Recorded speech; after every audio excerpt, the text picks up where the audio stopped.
straight talking style, no nonsense chit chat. Oh no, Nora, that's where it's at.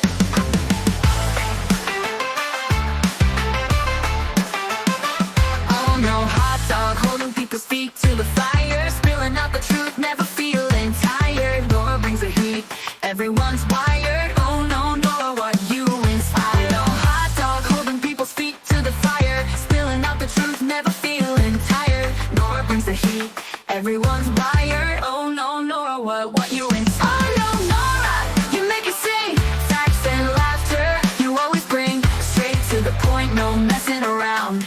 Oh no, Nora, we hear your sound.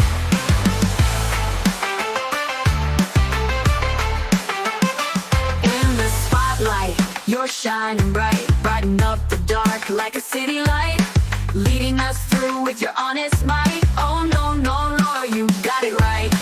Nora won't stop, will never slow down, spreading all the joy all over town. Oh no, hot dog turning our frown into a smile. Oh no, Nora, for the crown. Oh no, Nora, you make us sing, facts and laughter. You always bring straight to the point, no messing around. Oh no, Nora, we hear your sound.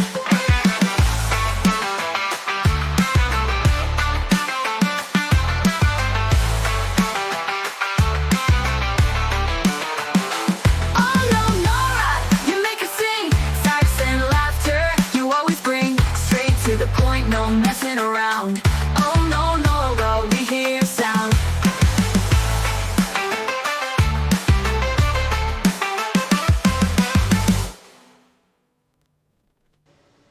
Live from the garage. Oh my goodness. Oh my goodness gracious. Holy cannolis. Guys, gals, all the peeps, folks. Whew. This one is gonna be extra spicy. Extra spicy on the burnt biscuits? Yes. Yes. Yes. I will keep an eye out in the chat here, guys. My mods are busy, and that's okay. But we're gonna... What's up, John Shamwowski? I did get Peanut! John, I got Peanut. Thank you for the Snoopy. Peanuts. Snoopy. The Snoopy dog. Boop. Thank you, John. Just adding to my collection up here. It is so much fun. Please hold, guys. I'm going to mute myself for just one.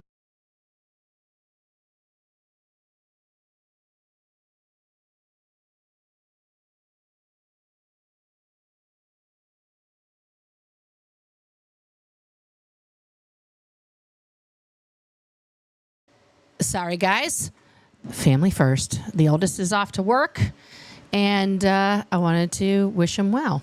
You know, these are the important things. Gotta talk to the kiddos. And, you know, he's heading into the garage here. So, yeah, why not? Does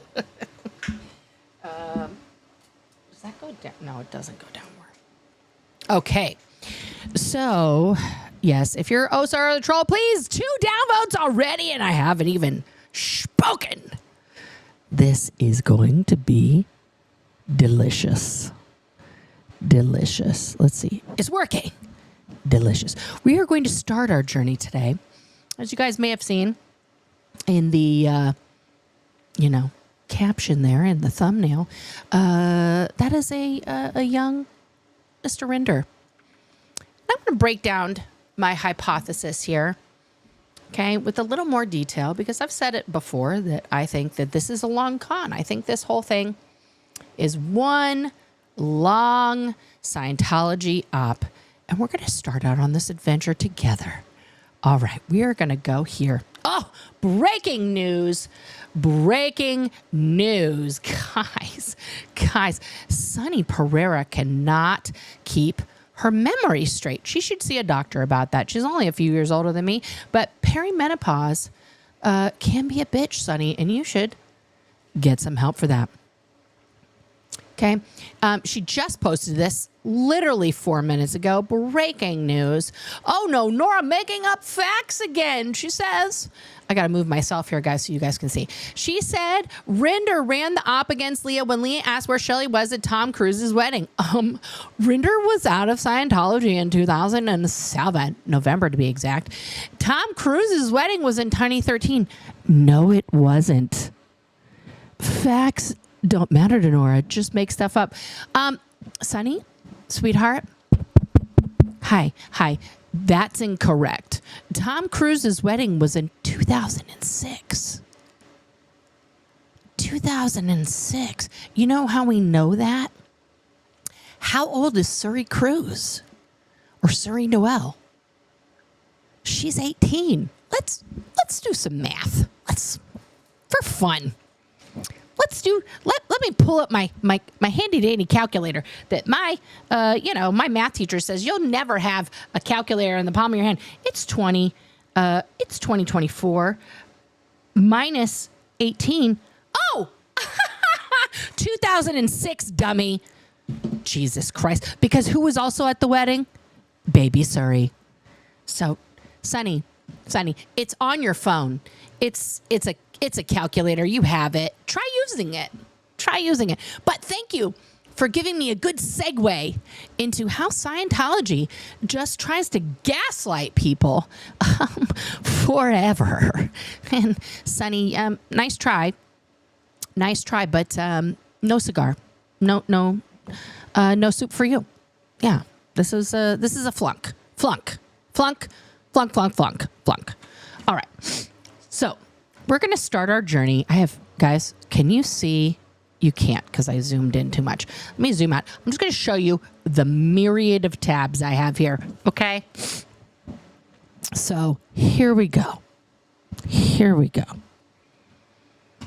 First and foremost, of course, we are going to go over some policy. All right. So I have a couple policies here. One we've gone over before. Okay. So this is from 1972. It's from when it was also was known as the Guardian's Office. Oh, what, you guys can't see this? What's happening? There we go. Hello. Okay, so this is from 1972, when OSA was known as the Guardian's Office. Okay, it's now just the Office of Special Affairs. It just has the one name. They disavow the Guardian's Office, but it was in fact the Guardian's Office for a number of years. Okay. And then, the raid happened, blah, blah, blah. Okay. Who cares? Stop switching off my screen streaming software. Jeez, my thetans are out of control. All right. No, don't you dare quit that. Listen up. Stupid. Turn off. Don't be on in the background. All right. When intelligence fails, it becomes a PR matter. When PR fails, it becomes a legal matter. When legal loses or declines, it becomes an LRH matter. Now, of course, the man was still alive here, okay? It will be found that 1 and 2 are valid for all nations, companies, and individuals at all past times and are valid now and will be valid in the future, okay? Number 3 is peculiar to our situation. But if for LRH you place general manager or head of state, this too will be found valid. This gives you a direct index for precise estimation of where you are at any given instant and where you'll be going. If intelligence isn't onto it, muffs its tech, and isn't handled in time, then becomes something that PR will have to make do with somehow. I have something on my glasses and it's making it impossible to read. I apologize. Okay. If PR muffs its tech and falls down, then becomes a legal matter. And if legal fails to be aggressive or forgets its tech, here it is with a need for heavy hussar action. This gives you the direction to push back up the scale, okay? So if intelligence doesn't work, right, it becomes a PR matter. When PR fails, it becomes a legal matter. So we can see this demonstrated in Leah Remini. We're going to get to that in a second. All right. The other reference I want to go over here is OSA Network Office of Special Affairs, number 49, from OSA Int, the execs and invest staff. That's who needs to receive this, okay? This is from 1988, originally taken as a dispatch from 1974. L. Ron Hubbard was alive in 74. The Guardian's office was in operation, and then it gets reissued in 1988 after the Guardian's office becomes OSA. Okay. These are the other references it's based off of. Over the years, it's been found that the tactics of certain government agencies involve sending plants into our organization. Now, just a very small definition of plant, that is like an undercover op. I think everybody knows what a plant is. We've all seen, you know, some form of Law and Order, undercover, you know, 21 Jump Street, all this kind of stuff, okay? The system used by the U.S. government in intelligence matters, all services, is to put a clean officer in charge of people with criminal records who have something held over them who can be used as plants. This is an antique as other U.S. intelligence tech is from the dark ages, but it permits you to detect one of their plants. He or she will have some sort of criminal record. Thus, if you want to safeguard against plants or narrow down the field, look for criminal connections or records, right? So they're always trying to find some sort of like fucking, you know, blackmail, essentially, to hold over you. If you find a plant and prove that he or she was sent in by some government agency, this would then be a benefit in any suits against the government. What is really wanted is factual, court provable evidence that a plant was put in, wrong thing to move there, Nora, in an org by one or another a government service. Plants can sing, tell all of their information, or can be doubled. Sometimes it takes other evidence to back down the blackmail the government has on them. They're not out there out of any patriotism, so they turn into victims very easily. Okay, so you can flip the plant. You're going to make them a double agent. Okay, that's what it means to be doubled. They're going to become a double agent. An example of this was a plant who was sent into an organization by a government agency using blackmail. This plant managed to get a staff position, stole financial records and money from the org, and blew. The staff members who were handling this situation used a legal instead of an intelligence method. See, notice Elron doesn't want you suing or going about this in a legal way. Must use intelligence. Very important here. Instead of an intelligence method of handling, they sued the plant, which brought about chaos. A quiet, personal touch approach to the plant and the grand larceny threat might have done a great deal, while a battering arrest got nowhere. One must realize that arrest processes are not effective today, and courts are not trustworthy in such matters, as proven by the high crime rate. Intelligence processes are effective in such matters, as they are, in effect, intelligence matters. So if you suspect government infiltration, your instructions would be to find, identify, and prove a plant, if at all possible. Then use that fact in various suits, but don't sue the plant. Okay? So you're just always gathering intelligence to weave, to manipulate, to control. Okay. So we're going to remove these guys. The song, don't worry about that. Where did my Chrome? Here we go. Back to Sunny. Okay, Sunny. Thank you so much. Thank you so much for tuning in and getting it wrong. Please hold.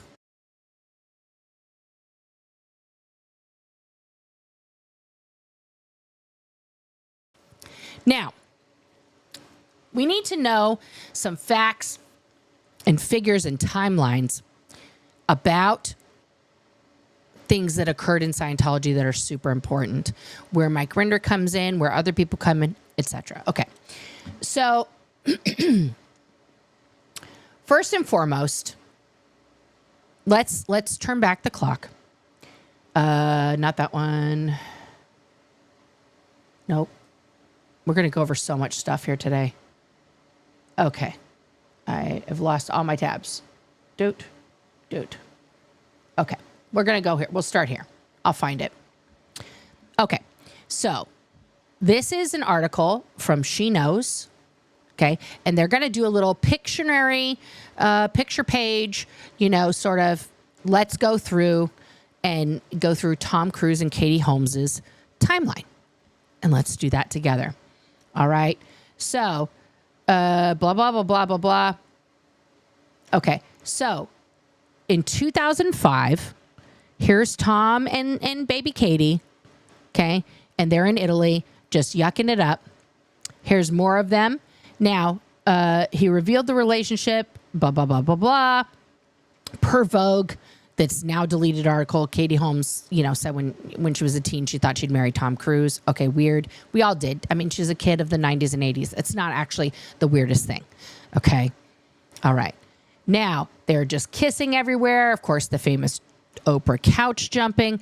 There's her big fat engagement ring, which at the time was $1.5 million. In today's dollars, it'd probably be even more because it's obviously several carats, right? Okay. This was 2 months they were together in 2005. He's now engaged. All right, there they are. It's so cute. His hair, I like his hair like this, I have to say. It looks good when it's like a little shaggy. It's a good look for his face. Anyway, that was War of the Worlds. There they are again. And now, hot dog, they're not married, but she got Purgaganante. Okay. But that's okay, because look how happy he was, and she was, apparently. Okay. So there they are. They're going to the sporting events. They're going to racing. They're going to all these things. Oh. And then, Sonny,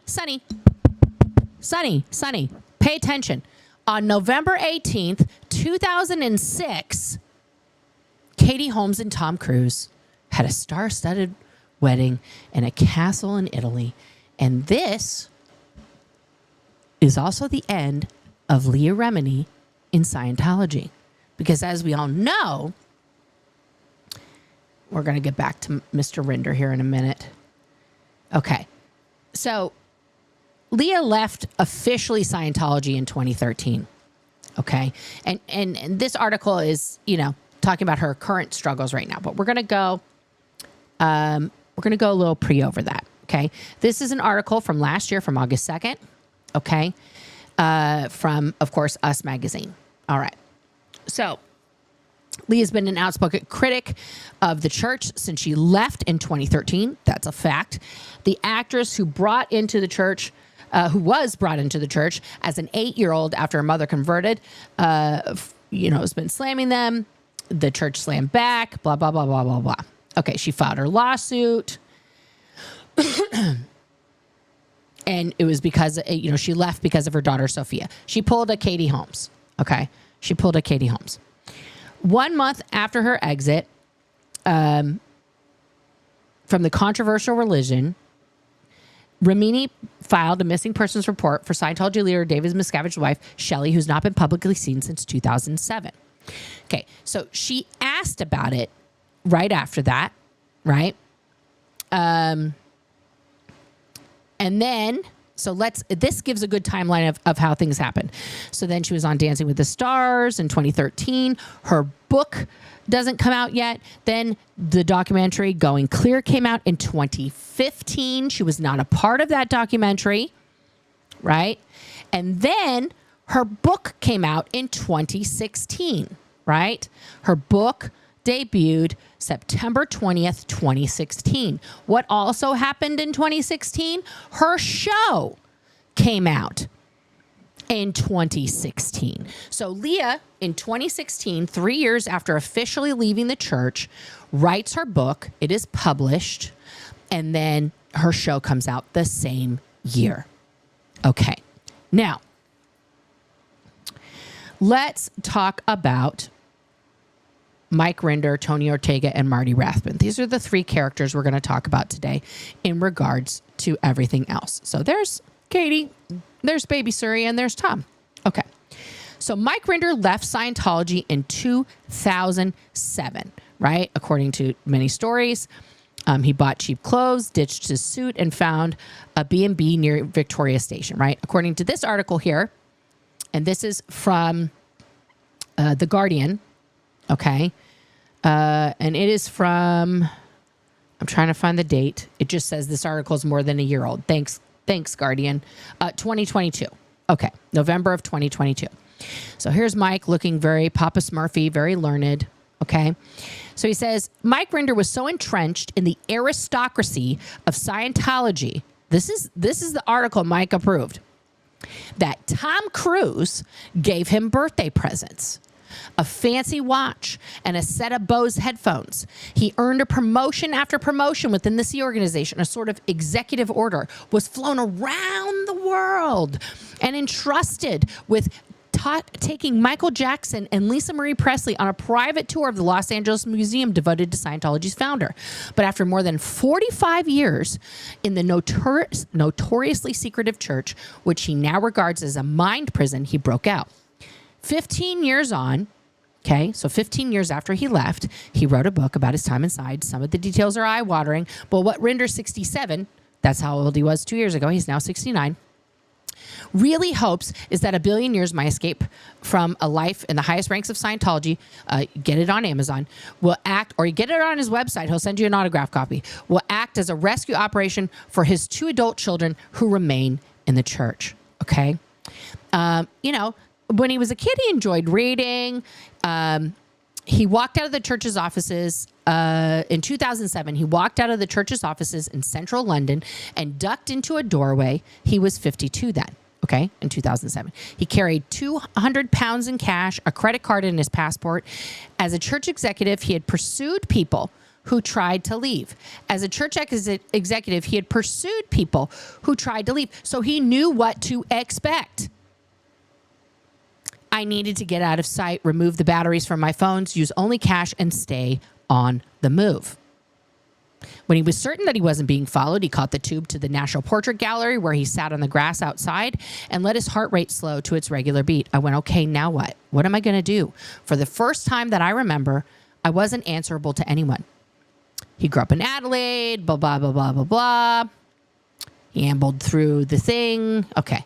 Rinder said he plotted his escape for only 3 days before leaving, but it must have taken more than a few days. I have to go back here. He ambled through the galleries, and when he finally came out, he knew what to do. He bought cheap clothes, ditched his suit, and found a B&B near Victoria Station. 2 days later, he flew back to Florida and made contact with other former Scientologists who helped him slowly begin his new life. Okay. Now, we're going to pause here for a second. Who did he contact? Who in 2007 could he have known was a good person to make contact with and slowly begin his now new life? Well, that would be Aaron Smith-Levin. And of course, his good friend, Marty Rathbun. Okay. So why would he have known that Aaron Smith-Levin would have been somebody good to contact, since Aaron Smith-Levin was under the radar then? He was an outspoken critic, and he was not publicizing that he was not in Scientology. But somehow Mike Rinder knew that he was a safe person to contact if you were leaving the church. Could it be because he was the head of OSA and knew, in fact, that Aaron was out of Scientology and had a file on him and knew exactly how to approach Aaron so that he could then befriend this person and start his very long, very elaborate mission that he's, in my opinion, allegedly still on? Okay. So 2007, Mike's out. 2006, what happened in 2006? Oh, right. Leah Remini was at Tom Cruise's wedding and noticed David Miscavige being a little too close to his personal secretary, Larisse Stukenbrock. And she was like, where's Shelley? Where's my homegirl? And Tommy Davis, the then president spokesperson, you know, for Scientology and the Celebrity Center, got right in her face at the wedding. Not later, but at the wedding. Told her, you don't have the fucking rank to ask that question. Which was really the wrong thing to say to Leah, because that started her on a mission to find out where the fuck her friend was. She wrote KRs. She got sec checked. And then she did a lot of soul searching and was like, something doesn't seem right here. Something is amiss. She kept quiet. It took her a while, but then she left, right? Because it's not an instantaneous thing. Okay, it's not like, I wish. Some people have done that. A few people have been like, fuck this place, and they leave, okay? So Mike would have had full knowledge as the head of the Office of Special Affairs in 2006, Sonny. Let's please keep the timeline straight. That Leah was poking her nose where it didn't belong. Okay. What else was going on in 2006? Well, in 2006, we also had the great John Sweeney incident. Okay. This was the same time period, guys. Tom Cruise is getting married. And we've got John Sweeney firmly up the ass of Scientology trying to find out what the fuck is going on. We have the famous, video of Tommy Davis chomping his guy, like talking to John Sweeney like he's just an animal, right? And then John Sweeney losing his shit finally when he's been bull baited and harassed and followed and fucking intimidated for months, right? I say good for you. Good for you. Okay. So John, this is the incident that supposedly, allegedly broke Mike Rinder, and he left London shortly after this, right? Going the back and forth and all these other things. But he absolutely also would have had pressure on him back in the States, because it was happening concurrently, about Leah. So then magically, mystically, Mike leaves. Now, do I 100% believe that Mike was tortured inside of the Scientology international, headquarters location by being put in isolation in the hole and made to do horrific things in there and completely brainwashed and horrifically traumatized? Yes, I'm not discounting any of that, because Scientology is absolutely beyond belief in the amount of torture and mind games and everything else that they will do. Okay. But we also know that something in this article really bugged me. So Rinder says he plotted his escape. Oh, sorry. You guys can't see it. Okay. But it must have taken more than a few days to undo the decades of belief. After all, he was sufficiently immersed to be convinced of an origin story that involves Xenu, blah, blah, blah, blah, blah. He worked for $50 a week. How did he begin to acknowledge transgressive thoughts, given that he'd been trained to understand them as signs of a reactive mind, as something to be eradicated? He says, and this is where I do not believe, he says it was in the years after David Miscavige, the current leader, became head of Scientology in 1987. Following Hubbard's death, that things started happening to shake my certainty. So, Mike, we are to believe that between the years of 1987 and 2007, that's, now I've lost track of math. Is that 20 years? No, that's 30 years. I got it. I got to use the calculator, guys. 2007 minus 1987. It's 20 years. Okay. See, this, I check my math, guys. Unlike Sonny, I check my math. Okay. So for 20 years, according to that statement, we are supposed to believe that Mike was a non-believer.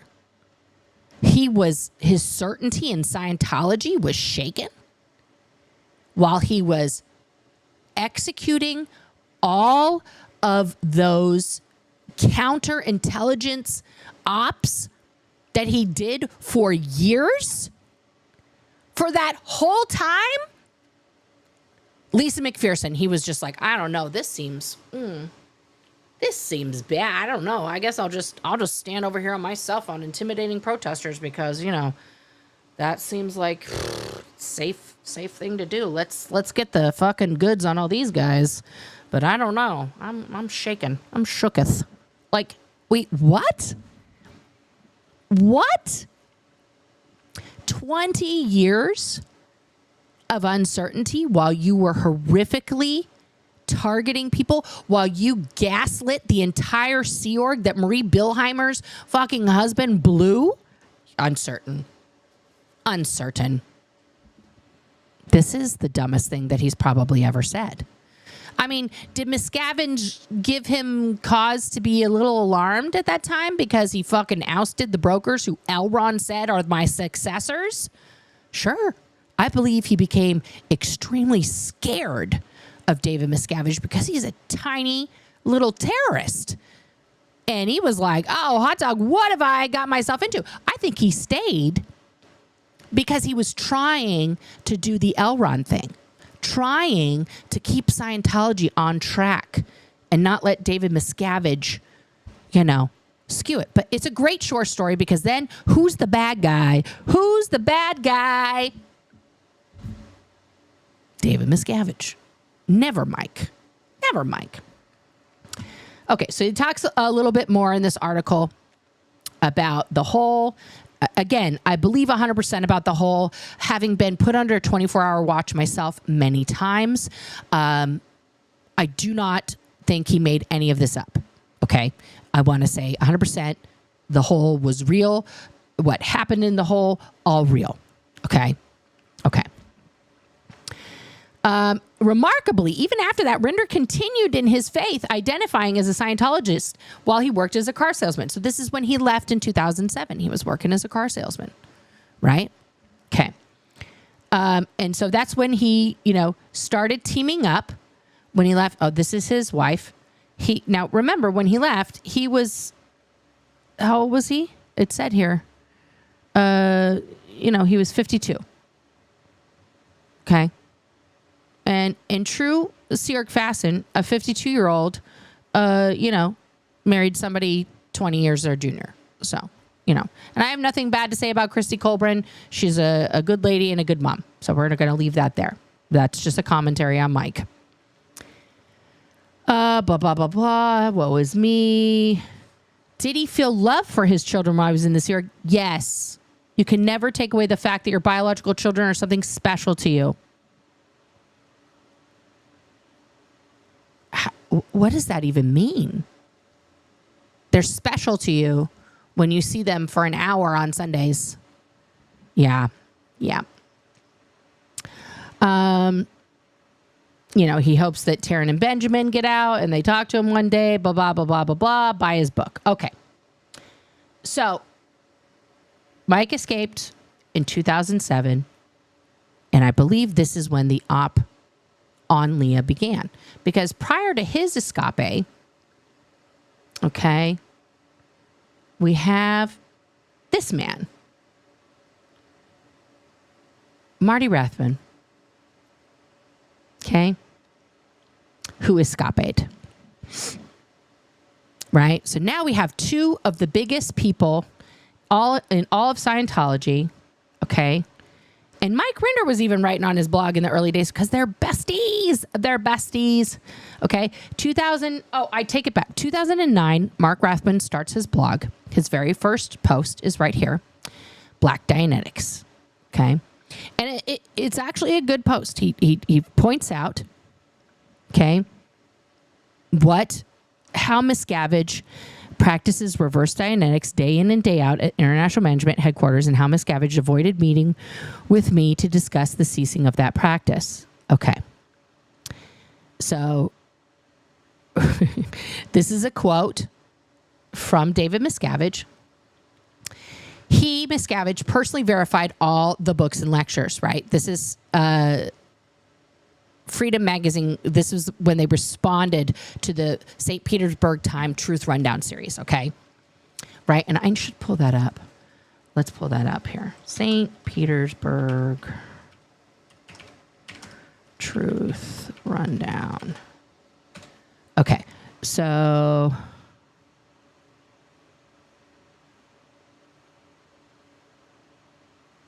this was written in June of 2009, right?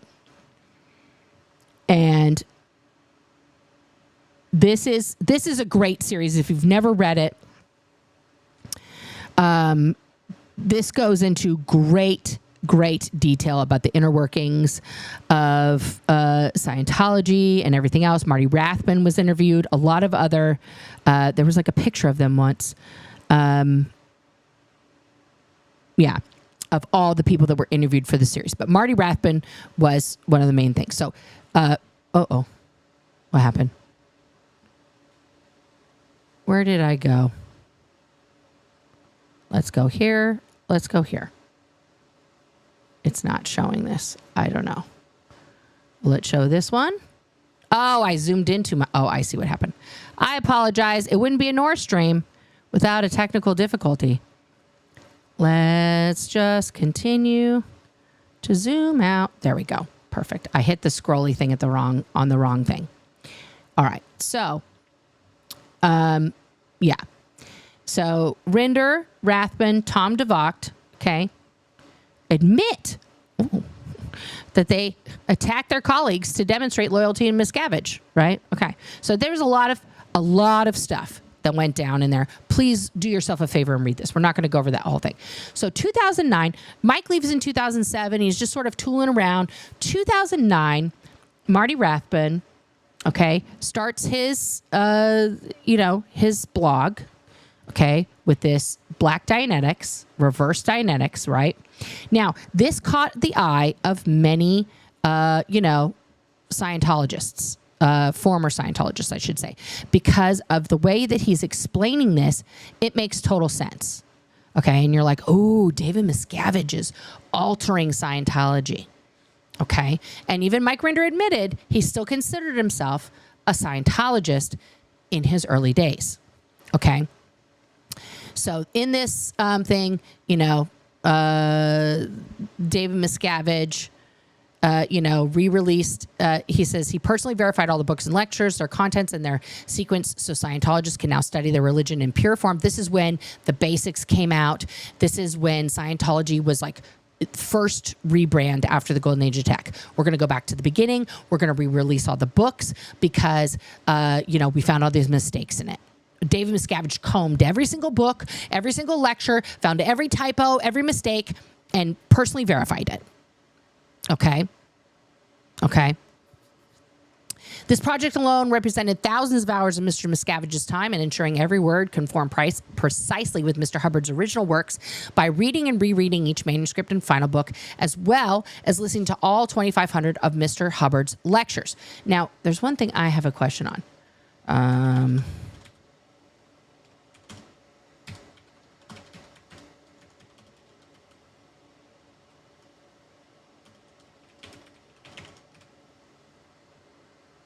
Okay, so Marty was actually first. I take that back. Marty left in 2004, okay?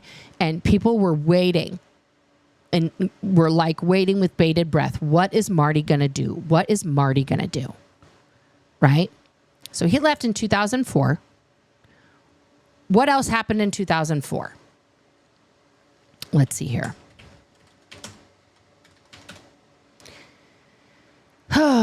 So Tom Cruise does Collateral. That's a good movie, by the way.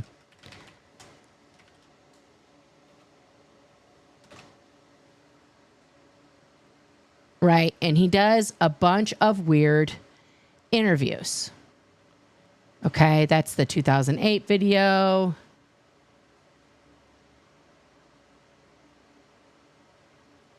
And this was when the auditions for A Girlfriend started, right? And where we find out about Nazanin Bondi and all these other things, okay? All of these things always circle back to Tom because David Miscavige is obsessed with him, okay? So 2004, amidst Tom Cruise, being too single and ready to mingle and can't, when did he get divorced from Nicole?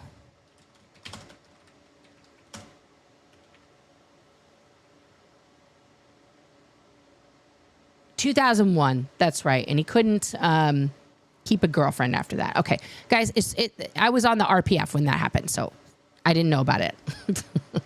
They didn't tell me. Okay, so let's get back to this here. All right, so now Leah leaves in 2013, but we know in 2006 that she had the audacity at this wedding, where'd it go? To ask where Shelley was in 2006. Mike was still the head of OSA, very much large and in charge, okay? There they are. There's Surrey. Yeah. There they are again. 2007. Okay.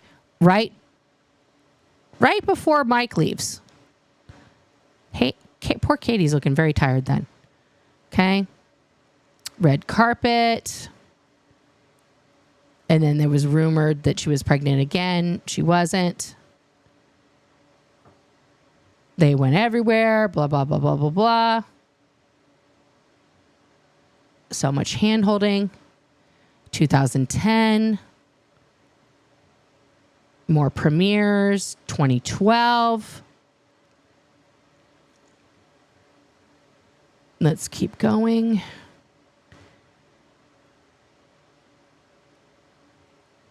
Okay, so after filing for divorce, we know. And then they got divorced in 2012. So let's keep all these dates in mind. 2006, 2007, 2012.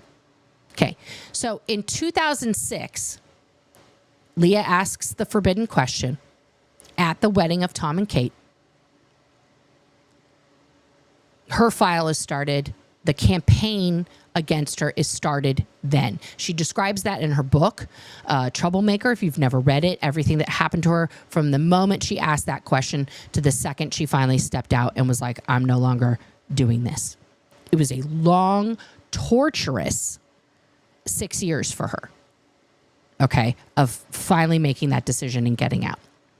Now, in the meantime, as we know, they were desperate to hang on to Katie Holmes and Tom because they wanted Tom to be together, right, with someone.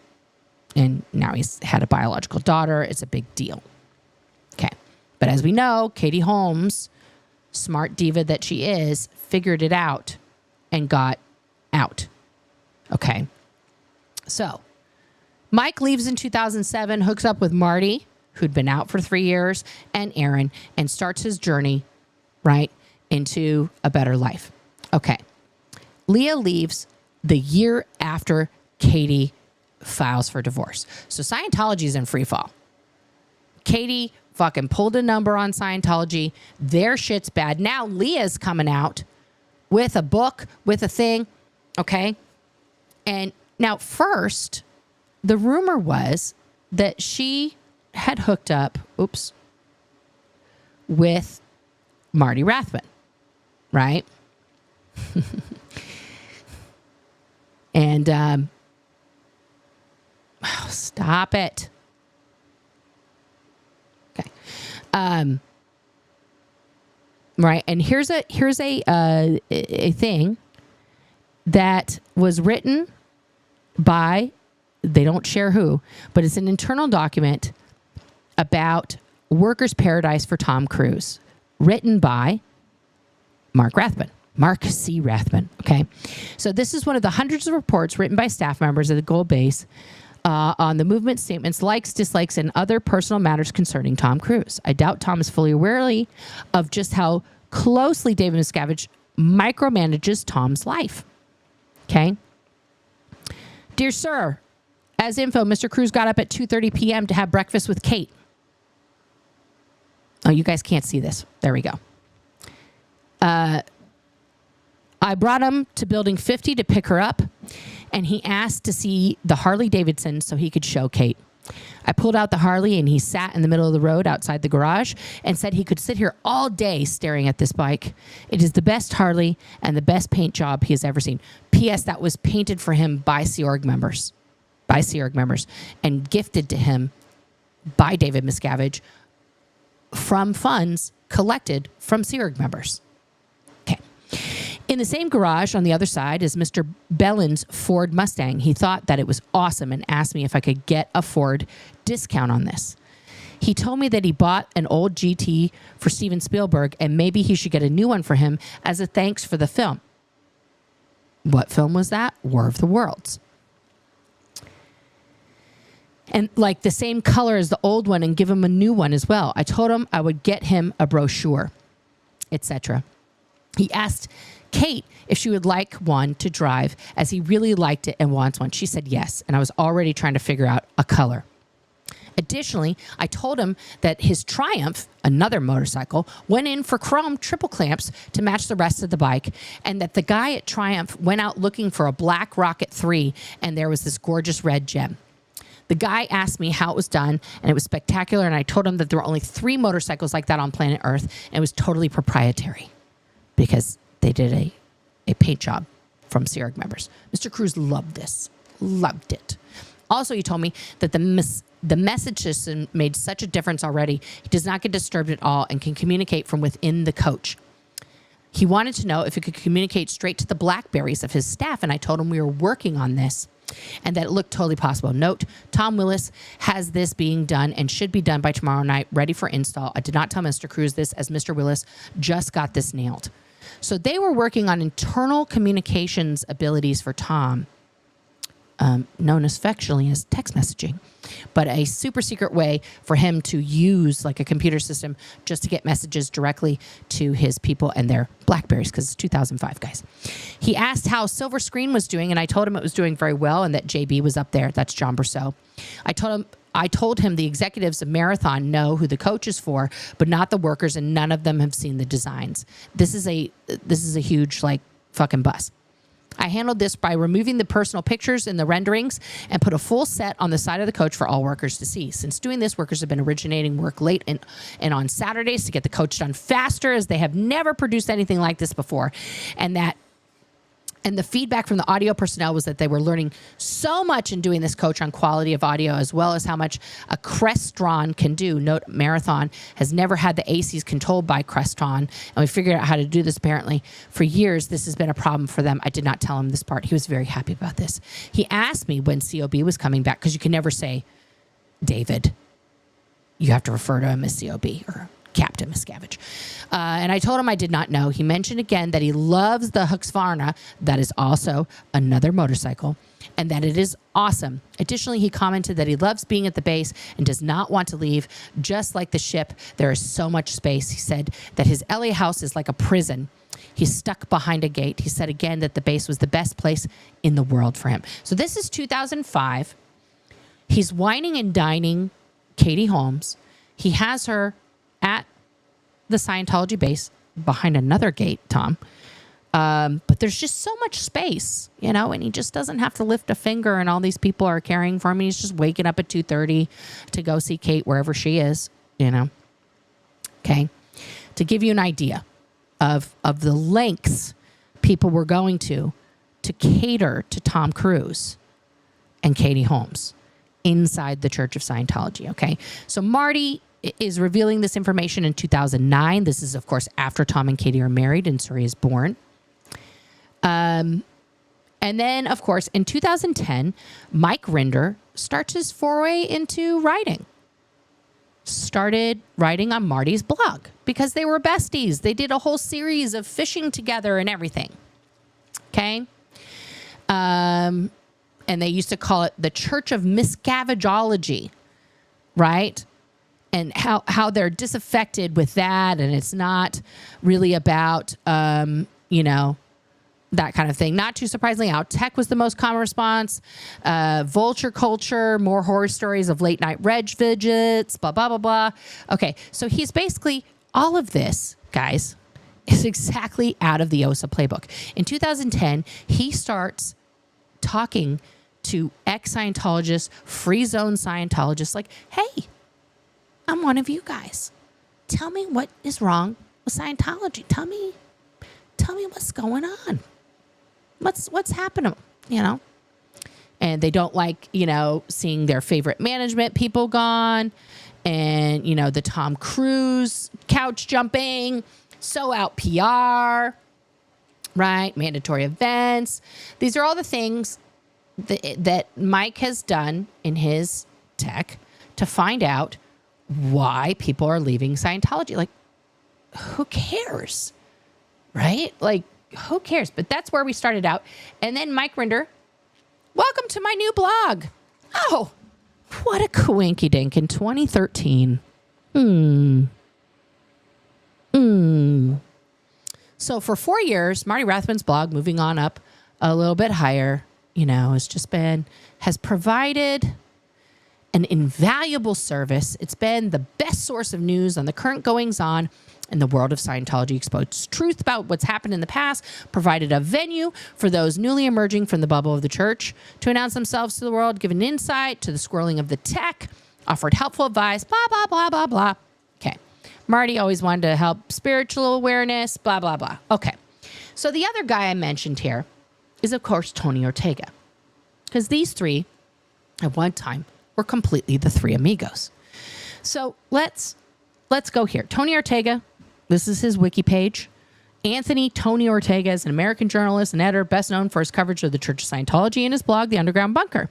He was executive editor of Raw Story from 2013 to 2015. Previously, he'd been a journalist at the New Times LA, editor-in-chief of the Broward Palm Beach New Times from 2005 to 2007, editor-in-chief of the Village Voice from 2007 to 2012. Okay, if you go to try and click on any of Tony Ortega's articles from the Village Voice, they are gone. They are gone. Okay, so in comes Tony Ortega. This is his website is the worst, guys. It is just, I can't even click off this ad. I can't even get rid of the ad. It's just like 1993 called Tony, and it wants its website back. This thing is awful. He's a journalist. Now, he started writing about Scientology in 1995. That's also when Lisa McPherson happened. And in May 2015, released a book, Scientology's Harassment of Paul Mallet Cooper. I went and saw him on his book tour when he came to LA and met with who? That's right, Leah Remini.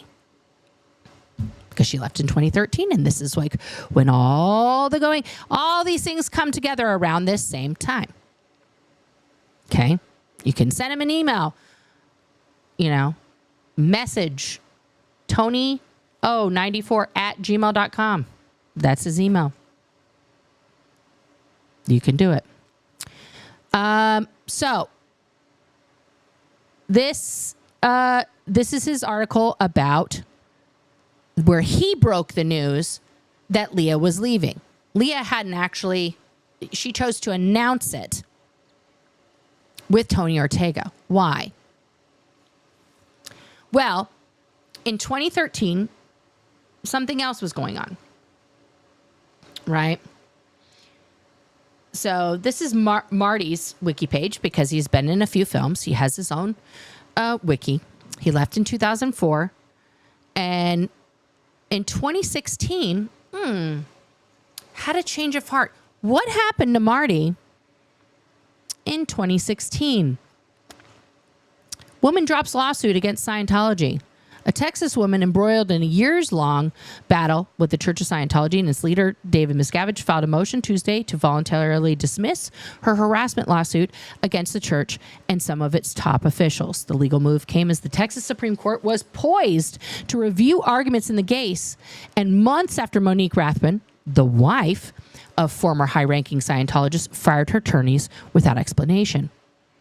Rathman claimed that in a 2013 lawsuit that the church mounted a 3-year campaign of dirty tricks, including surveillance, harassment, and ruthlessly aggressive misconduct that drove her from South Texas home and into seclusion in the Hill Country, where she was found again by Scientology operatives. Okay, so in 2013, let's get all these timelines straight. 2006, Tom Cruise, Katie get married. Leah asks the wrong question. File is opened. 2007, John Sweeney comes this close to figuring everything out about Scientology and publishing it. Scientology flips the script as usual, paints him as a loony bird, okay? Gets him basically fired and, like ruins his career as a journalist. Okay. Mike Rinder conveniently escapes 3 years after Marty Rathbun. Okay. And the two of them team up, start their blogs, all doing this very long frog in the pot thing of blaming David Miscavige for ruining Scientology. Even goes back to the article where Mike says that he's had doubts for 20 years since Miscavige took over. The story between Mike and Marty has never changed. But what happened then, okay, they were both the big blogs. But Tony Ortega was like, hey, guys, what about me? Right? And he was whipping up minions of ex-Scientologists and anonymous people on the internet on the daily with his Tales of Ron, Tales of Miscavige, Tales of other things. Mike does some articles there. Marty does some articles there. They're interviewed all the time. The three of them are working in concert, okay, to fuck with David Miscavige, apparently. Then 2012, hot dog. Something nobody saw happened. Katie Holmes flips the bird to Scientology, okay, and does the best reverse op of all time, okay, rescues her daughter, gets the fuck out of there. A year later, Leah has finally had enough and comes out publicly against Scientology. This is the golden nugget opportunity that Scientology has, that David Miscavige has, to now craft the narrative and fully take the reins, okay, of what comes next. What stories will be told? What will be out there? What will be allowed to be out there? Okay?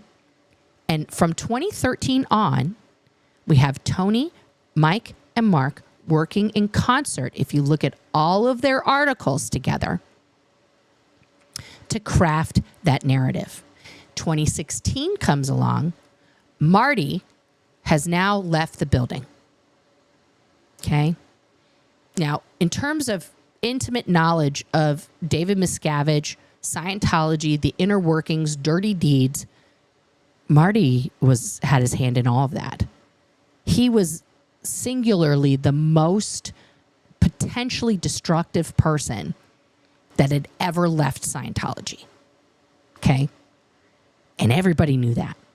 So after 3 years of harassment, Marty supposedly, leaves the ex-Scientology movement and is now become a turncoat. Right? Is now doing propaganda films for David Miscavige for an undisclosed amount of money. And, he fucks off into the ether. But who does that leave? Conveniently, that leaves the guy who's now established trust with Leah for 3 years, who's now been waiting for an opportunity to elevate himself and his narrative into the now times. So now he's the guy because Marty fucked off, right? And let's face it, in terms of likability, believability, and a little less cuckoo in terms of like what he said on the internet about spirituality and ops and Sun Tzu and like space shit, Mike drew the long straw on that one, right? Because he hadn't said anything really too controversial, right? Marty had a little, a lot of kind of ups and downs. He wasn't looking real stable. And don't go to his blog now. It's out there. It's out there. Okay. So Mike then becomes the official sidekick of Leah, right? He's Papa Smurfing it up. He's doing all of the things. Okay. And what else? Where did it go? I have so many tabs, guys. I apologize. So Leah writes her book, 2016. Now, but also in 2012, I gotta go back. I got to go back. So right before Leah leaves, okay, what other things were happening? Debbie Cook. They got indicted in Belgium. The Vanity Fair article. Okay, Scientology, Tom Cruise, and Katie Holmes. What Katie didn't know, because Katie left in 2012. Like, this was a major shitstorm. And, oh my goodness, Davey's dad wrote a book, and, oh fuck, The Master came out. 2012, it was the apocalypse for Scientology. Okay. Like, everybody thought the Mayan calendar was talking about the whole world. It was Scientology apocalypse in 2012. Okay. Like, it couldn't have been worse. Couldn't have been worse for them. Okay. Because look at all these things. Debbie Cook wins her lawsuit. She fucks off into the ether for an undisclosed amount of money because they put her in a trash can once and poured water on her head with a sign that said, "I'm a lesbian." Like, I'm sorry, Debbie. Cry me a fucking river. Okay. Cry me a river on that one. And all this other stuff. Now, this Vanity Fair article as well, if you do yourself a favor, this Vanity Fair article, Google it, read it. Scientology, Tom Cruise, and Katie Holmes, what Katie didn't know. It is fan-fucking-tastic. Okay. So 2012 sees this. Then Leah comes out. Now Mike is her bestie. Okay. Mike is besties. They do, of course, this show, Leah Remini, Scientology in the Aftermath, okay, which is a great show. Started in November of 2016, okay? And then this year is the same year, earlier that year. Oh, my God. I can't. Oh, that's the Tampa Bay Times one. I'm sorry. Wrong. This. So in May of 2016, Marty Rathbun is off the scene. By November, we have Leah's book and we have her show, which Mike was a part of every single episode, sitting there, making sure that the narrative stays where it's supposed to be. Okay? The narrative must be correct. Now, if we go back to oh no, that is not for you guys. Stop bringing. Okay, I have to close that, guys. I'm that's my attempt at writing my life down. Okay. So when intelligence becomes a PR matter, when intelligence fails, it becomes a PR matter. When PR fails, it becomes a legal matter. When legal loses or declines, it becomes an LRH matter. You can substitute LRH in this policy for David Miscavige, okay? So when intelligence fails, it becomes a PR matter. So Leah in 2006, asking that question, started the intelligence ball rolling on her, right?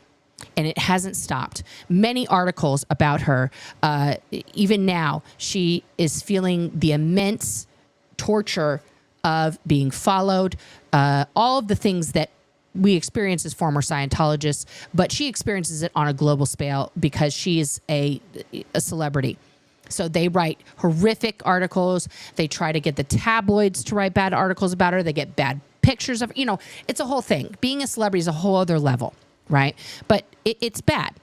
Okay? It's bad. And when PR fails, it becomes a legal matter. Now, as we know, Leah has her lawsuit. There have been instances in the past 10 years where a certain individual, part of these three amigos, Tony Ortega, has disclosed legal things prior to them being fully finished, without the consent of the people involved. The Jane Doe's case in point. The first case that they had against Danny Masterson was tanked, partially, in my personal opinion, due to Tony Ortega and Chris Shelton's article with the jury foreman and other, things that they put out, even when the Jane Doe's begged them not to, while they were refiling. Tony said the story was more important than their feelings. Okay.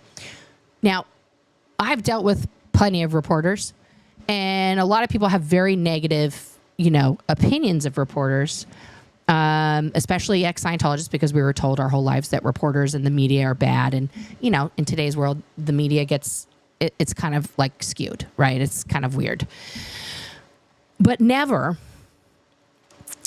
have I seen a singular person be so diabolically hyper-focused on making himself the story than Tony Ortega. And then to be the yang to that, we have Mike Rinder's blog, which is the Papa Smurf to the Gargamel, right? So now where are we? Where are we? Well, now Mike and Leah kind of like aren't doing stuff together because Leah's in the middle of a very, very important legal battle where she needs to keep her shit together, and she needs to, not be involved in shenanigans and other things that are happening in regards to Scientology, in regards to ex-Scientology world and stuff like that. Because people ask all the time, well, why doesn't Leah say this? And why doesn't Leah say that? And why doesn't, okay, guys, she's trying to win a legal case. Okay. Regardless of what you think of her personal things and other stuff, she's in the middle of one of the singularly most important legal cases besides the one that Marty Rathbun was in the middle of since that case, essentially. Okay. And that's not to downplay the importance of the Jane Does and their disgusting treatment by Scientology after being sexually assaulted and raped by Danny Masterson. That case showed the diabolicalness of Scientology, showed how Scientology operates, the lengths that they will go to silence victims and accusers amongst their ranks. Okay. Now, notice that Mike and Leah were very closely, and Leah went to go support these women because they had come on the show originally anonymously, and she was there to show support. Mike did some testimony that was very carefully crafted to talk about specific things involving David Miscavige and other people who would have had knowledge of things, completely eliminating himself from the equation, even though he was definitely the head of OSA during those incidents. But remember, he was wavering for 20 years, even as, Danny Masterson was being a complete predator in and amongst Scientology and getting away with it time and time again. Why? Because OSA covered it up. Convenient that didn't come out during those trials. So, and that's not to say that it would have made a difference really because, Danny is the perpetrator. Scientology should have also been, in my personal opinion, I'm not a lawyer, should have also been on trial during those things because they allowed Danny to do those things and kept him in a position where he had access to more vulnerable women. So now, Leah is over here. Mike has cancer. Sad panda. But he's still blogging. He's still cranking out material. He still has time to attack Miriam and other people because, nothing's going to keep him down. But remember, guys, he's wavering. He's been wavering. So what would be the end game?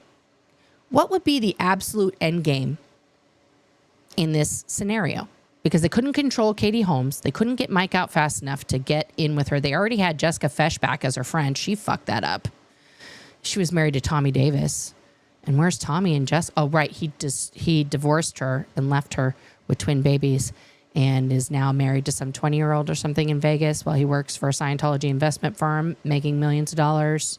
Yeah, Tommy's got a hard life. Tommy's got a super hard life. But they don't want him to talk because he knows all the juicy deets about, fucking Tom Cruise as well. So now we have Tom Cruise everywhere. Scientology is so desperate because the protests are kicking their ass. Okay. And other people like Sins of Scientology and other people, are bringing up all of their past and airing it out, German news, putting out all their old footage, everything else, right? Okay, and now we have another case by the Jane Does, a civil case, and we have Leah's case. So where is the danger for Scientology? The danger is Leah Remini,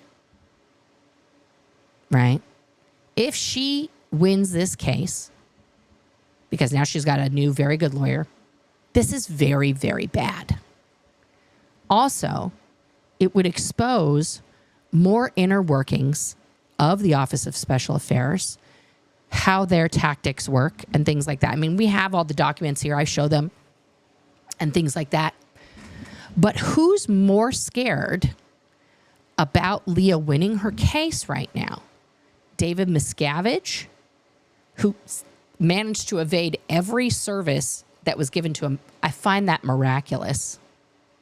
I find that miraculous that nobody was telling him when the servers were coming. Didn't have an inside man letting him know what was what. I don't know about that. I don't know about that. Additionally, if Mike does know the inner workings and is been doing this now since 2006, developing a file on Leah, developing a way to con her into believing everything that he says and trusting her within an inch of her life, I'd say he's doing a really good job.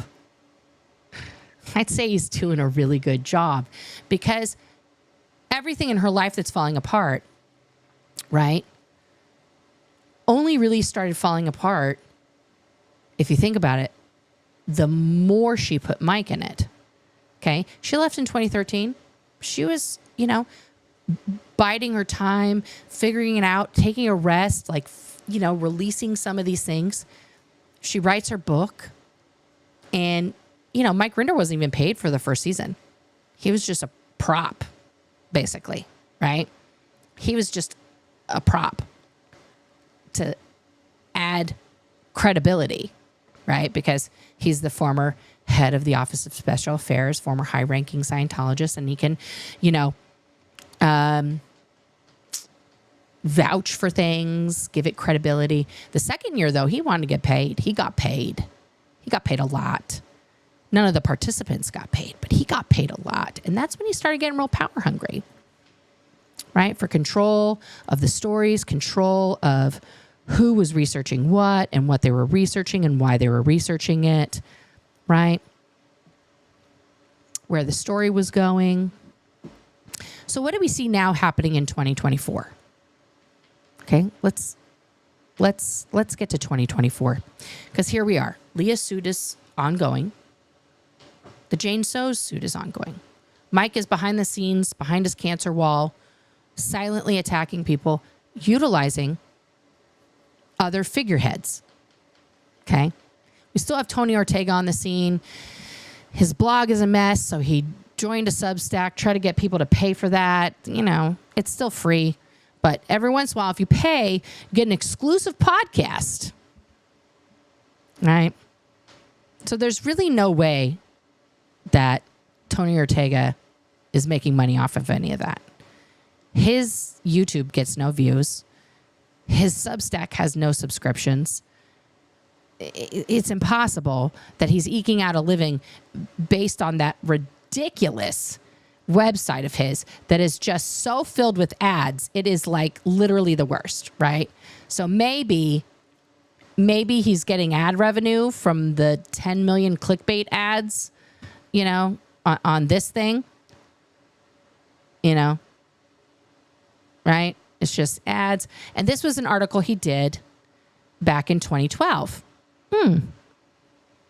about Marty, right? Okay. It was written by Tony. Paul Merrick. These are the two people that were following Pat Broker for years, right? So he does this great article and, Marty's helping him with it and blah, blah, blah, blah, blah. And then all of a sudden As soon as Marty revealed a big truth about who had been following Pat Broker, the actual heir to Scientology, around, all of a sudden Marty's gone. Poof. Poof, Marty's gone. Okay. But that leaves Tony and Mike to carry on the dirty deeds. You know, I was raised a Scientologist from the age of 6. After high school. This is Mike's own bio on his website. October 1973, I was aboard Hubbard's ship Apollo, hence the name of the sea organization, and met him for the first time. Hubbard to Scientologist is the closest thing to God. His word is taken as literal truth, not to be interpreted, only to be understood and followed exactly.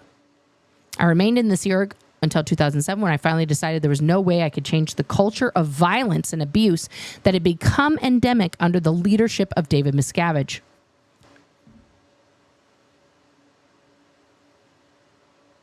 Right?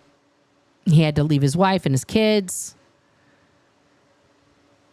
Many of them were very senior. I sat on the board of directors of the Church of Scientology International until the day I made my escape. Here's his Office of Special Affairs. Okay. His special training. I studied a large part of the voluminous output of Scientology founder L. Ron Hubbard, especially the so-called administrative technology. I also studied everything he had to say about how to destroy enemies, win litigation, deal with the media, and run a spy network.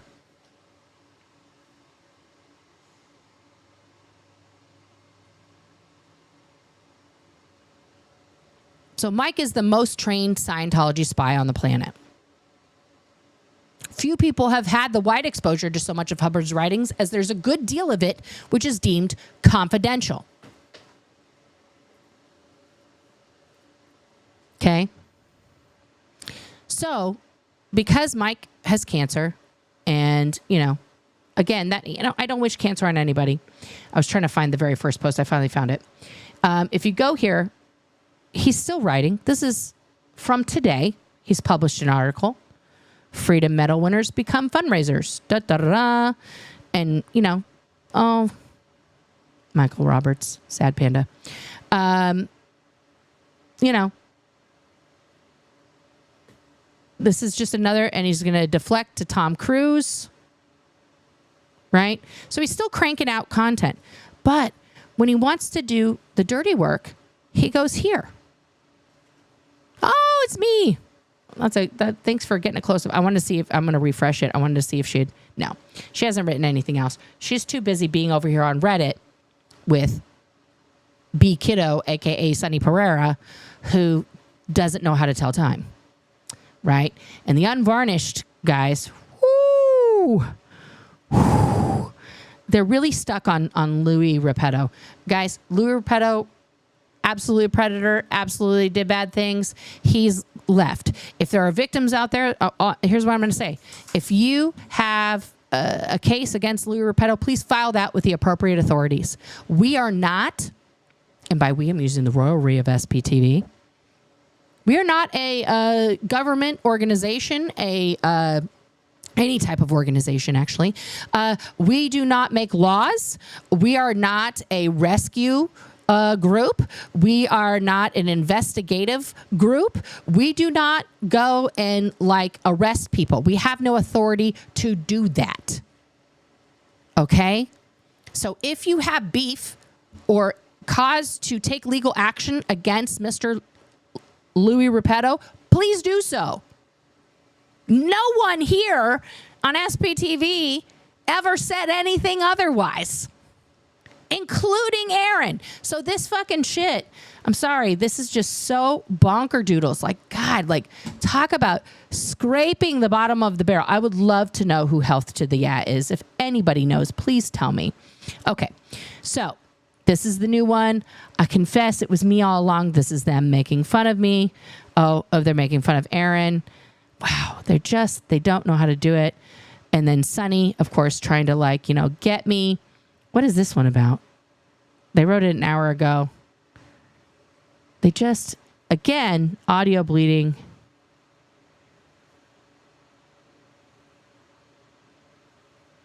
Uh-huh. Are they saying they're Aaron?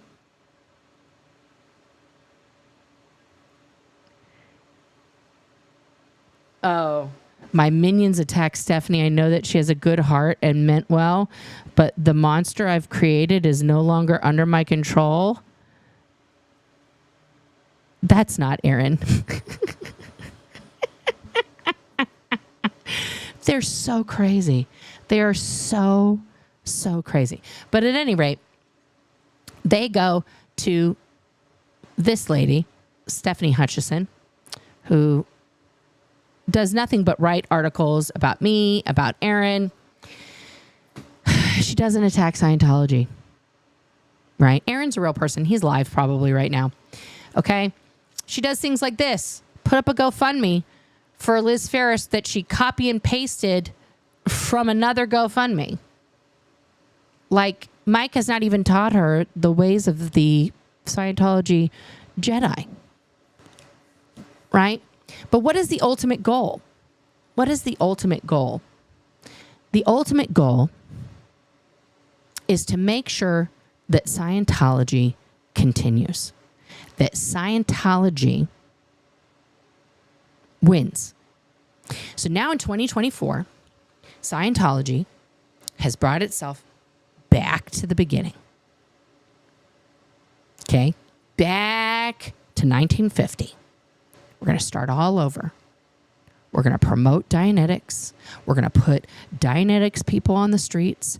We're going to get people start co-auditing. We're going to bring people in for all the freebies. We're going to start at the beginning because that's how L. Ron started the con. So why is Mike Rinder so key to all of this? Right? Because he knows a lot of stuff. He did most of the bad stuff at the behest, of course, of David Miscavige, who's, you know, unarguably one of the worst humans that's ever walked the face of the earth. Okay. You know, he has single-handedly taken an evil, money-grubbing, money-laundering, tax-evading cult and turned it into something even worse, if that was possible, on his own accord. I don't know that L. Ron would have been that successful had he lived, but David Miscavige has been successful because he's young and cunning and, you know, kind of good-looking. So he can keep doing that.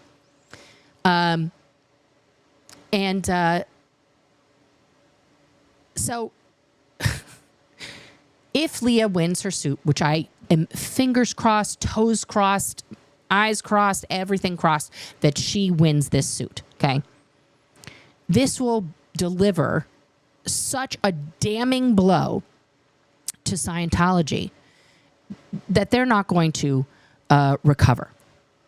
They're not going to recover, right?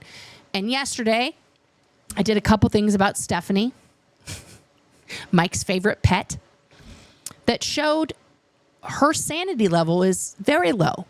It's very low. I'm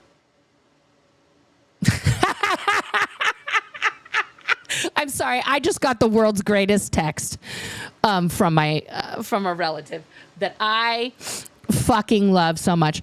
Oh my God, that's the greatest text ever. I love you. I love you. I know you're watching right now. I love you.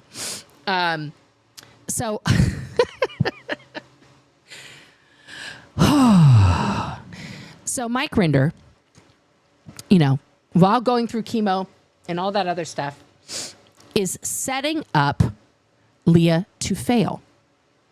He's setting her up to fail in conjunction with Tony, who, you know, is very intrepid about just getting as much detail as he possibly can get out there that shouldn't be out there when someone is doing a legal case.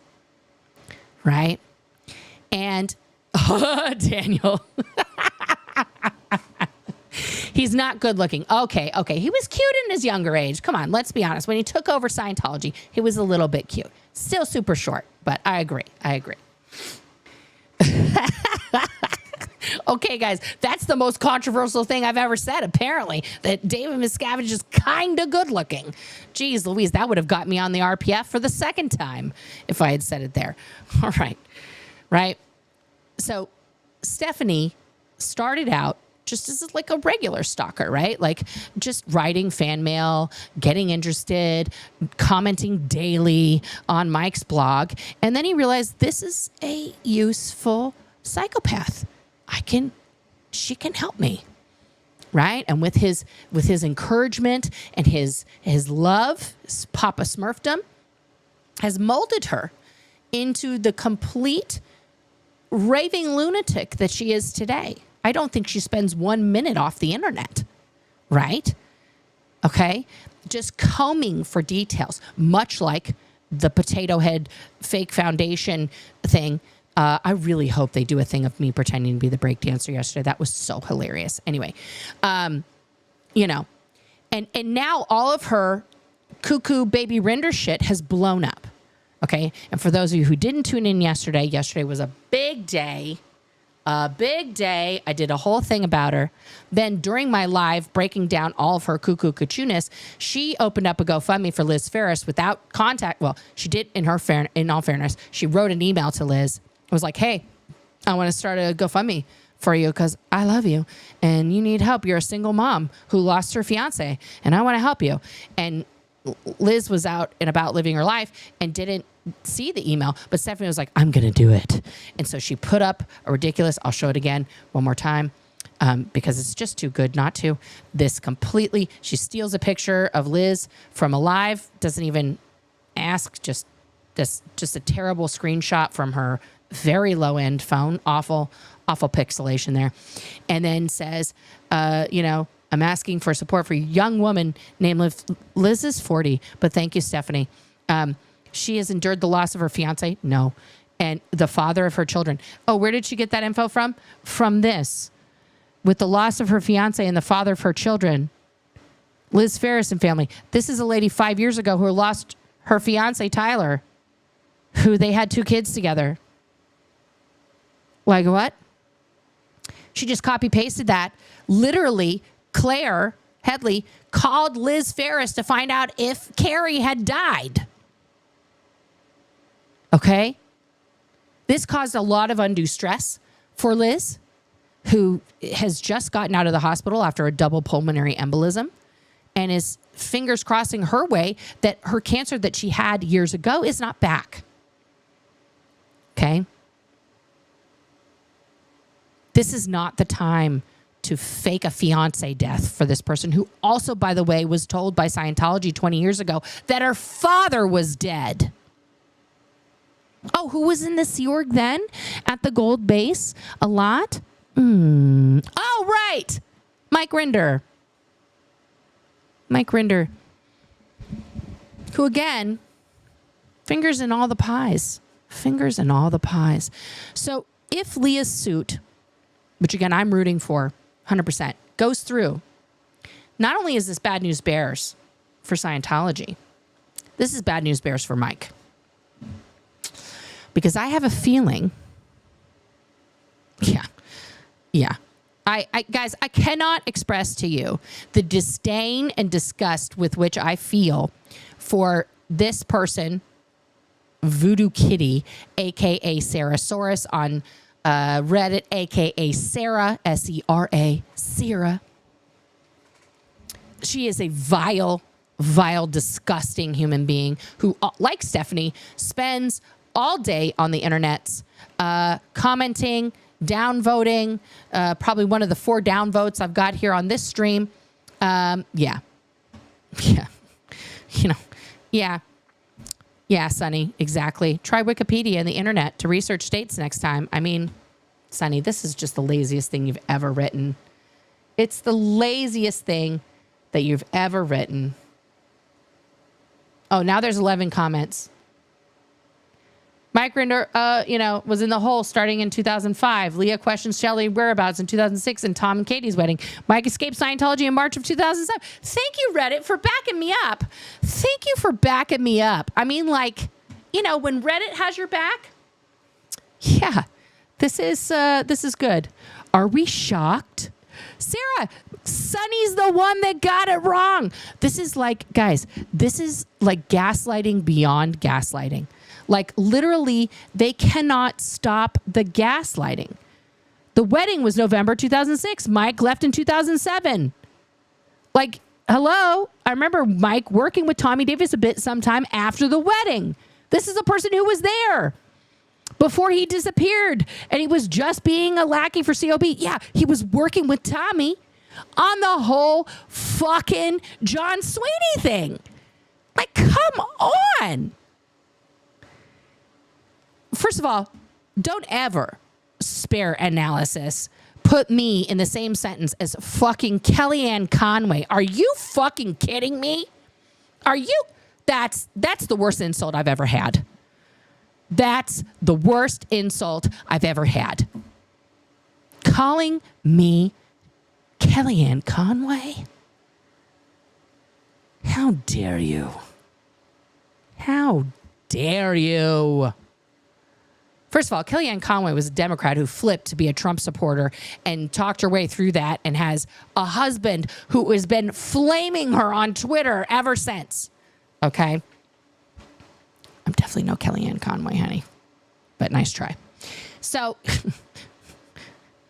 there's two more here.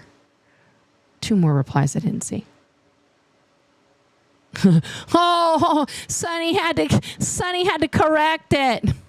I stand corrected. Post edited. Oh, good. Rinder was out of Scientology in 2007. Crew's wedding was in. Edit. See comments below. I had my dates wrong in this original post, but still the math doesn't add up for Rinder to have been running an OSA op on Leah. Yes, it does. Yes, it does. Yes, it does. Nice try, Sonny.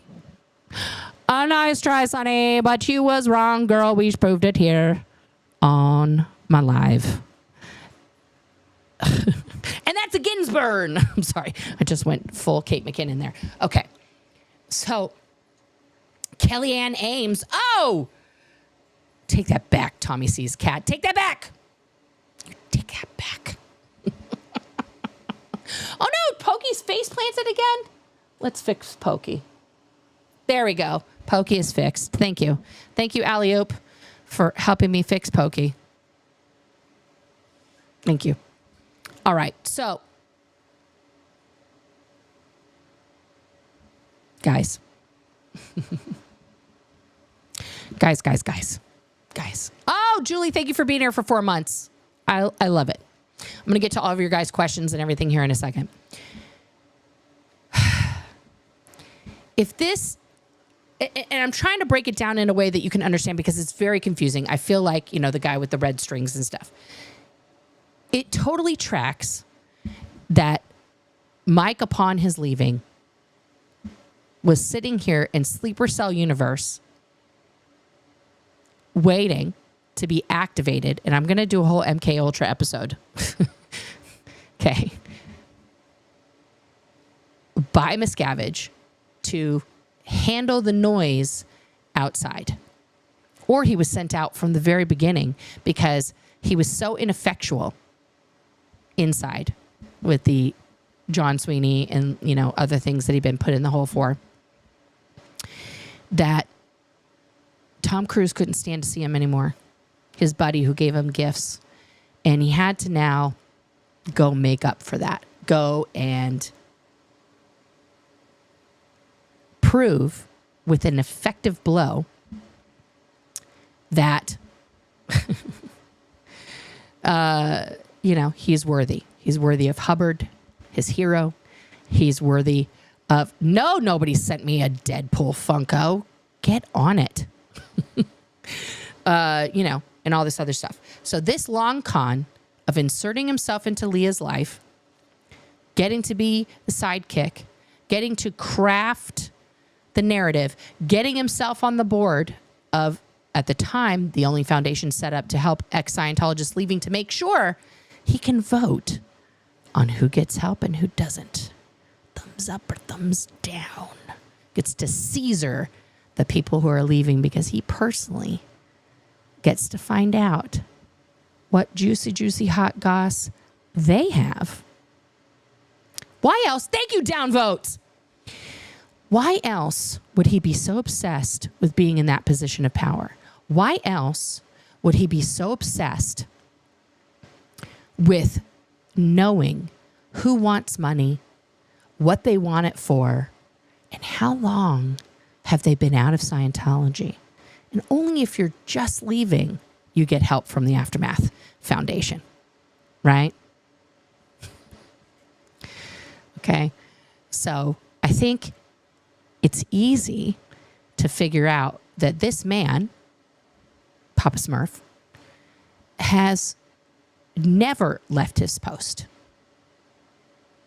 He's still crafting that narrative. He's still making sure we focus on the things that aren't going to end Scientology, like the protests, which he is vehemently against and doesn't cover and doesn't congratulate outside of interviewing Jessica Palmadessa, who's young and pretty. Right?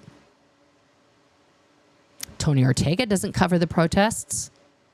Chris Shelton has said they're not effectual. They don't do anything. Right? You guys. It's plain as day. It is plain as day what is going on in here. Even minor minions of Tony and Mike can't get their fucking shit straight, Sonny. Nice try, though. Nice try. Try again later. Or maybe don't. Let's get let's get to the super chats and things. Tommy sees cat. Pear character flying in the air with a red cape and a smile on his face. Okay. That must have been a sticker that you sent me. Thank you. I appreciate it. Powerlize the Paralyze. $5 says Leah's case falls apart. I really hope not. But it would be convenient. Meredith Keith, thank you for this super chat, for your honesty, truth, and just because I love you and your whole personality. Thank you. Thank you very much. Thank you very much. Sue D. Okay, now I just starred this because this is amazing. As an Aussie, ray gun performance, easily an embarrassment. If you want to see great Aussie competing in the Olympics and it's hilarious, watch Stephen Bradbury speed skating from 20 years ago. Yeah, I mean, guys, if you please just Google ray gun Olympics. Please do yourself, if you want the best laugh of today. It's fantastic. Rachel Dratch came out and did an impersonation on Jimmy Fallon. Fantastic. Fantastic. Let me search in all the things for the questions here. Question. Just watch Jenner. Answer my question. Whoop, whoop. Okay. Whoop, whoop. That's a great Aussie movie. Welcome to Whoop, whoop, if you've never seen it. Yes. Okay, we're talking about Jenna's video. I love Jenna. I'll go watch her video after this. Am I planning to protest in the near future? I am. Yes. Rules don't apply to Tom Cruise because he's a public? No, because he's Tom Cruise. No rules apply to Tom Cruise because he's Tom Cruise. I thought he went to Jenna's mom and stepdad's place to start. I don't know. If it's in his book, guys, I'm not going to dispute anything he says in his book, right? But again, he knew who all these people were that he could turn to. Why? The safe people. Because he knew from his files on them what they were up to, who he could insert himself with. He's the master spy. Cubana Chica. Oh no, that was the one you just did. Mother Baggins. Is this the real reason he never got therapy if he's never really out? That's a good question. He's never put himself into the hands of psychs, guys.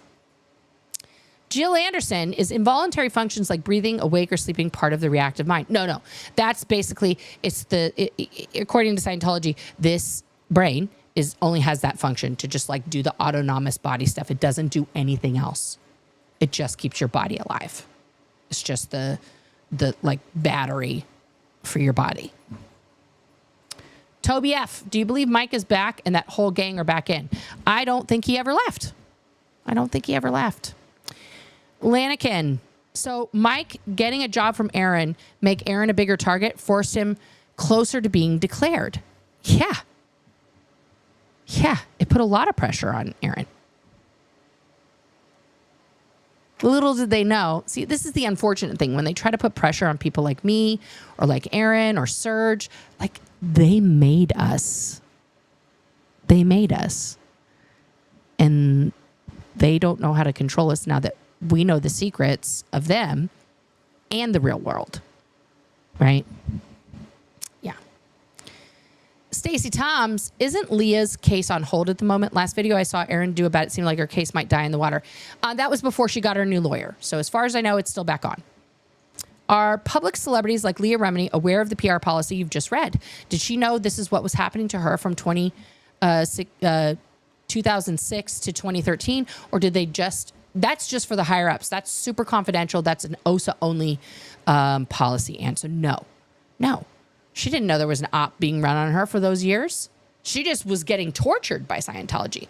And that's like normal. You know, you blame yourself, right? That's what Scientology teaches you. Everything is your fault. You did it wrong. You're not standard tech, all that other kind of stuff, right? So she didn't know it was an op to try and like convert her back to the good side, right? But it was. It didn't work. Kelly Copter in the house. What about Mike Rinder, Scientology family, and the hate sites and that stuff? Is that not real? Sorry if you covered this. I'm just arriving. No, they are absolutely real, right? But that's part of the op, right? I mean, do I think Taryn has actual beef with her dad and he was a shitty dad to her in the Sea Org? Yes. And this just gives her a legit reason to get all that out. Do they know? Do Taryn and his ex-wife know that they are part of an op to keep Mike under deep cover? Of course not. Because you never tell each person in a long con what their role is so that they don't fuck it up. Mike has never sued his ex-wife, his daughter, Scientology for any of the salacious, slanderous claims that they've made against him. Why hasn't he ever filed a civil suit against them? He has justice on his side, right? He's been harassed. He's been stalked. He's been followed. His new kid, intimidated. His wife intimidated, his current wife. Why hasn't Mike Rinder filed a civil suit? Marty Rathbun did. But why hasn't Mike? That's the real question to ask. Let's go to the comments now.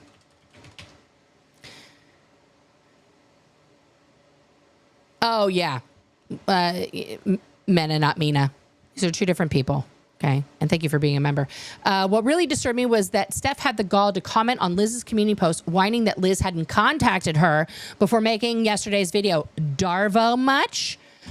Guys, it went further than that. Where's my pajotos? Where have they gone? Oh, they're there. Is it in my photos? It's on my other phone. I have too many phones, guys, and too many photos, and they don't all link up together. It's here. Okay, let me get this over to myself. Please hold. Photo incoming.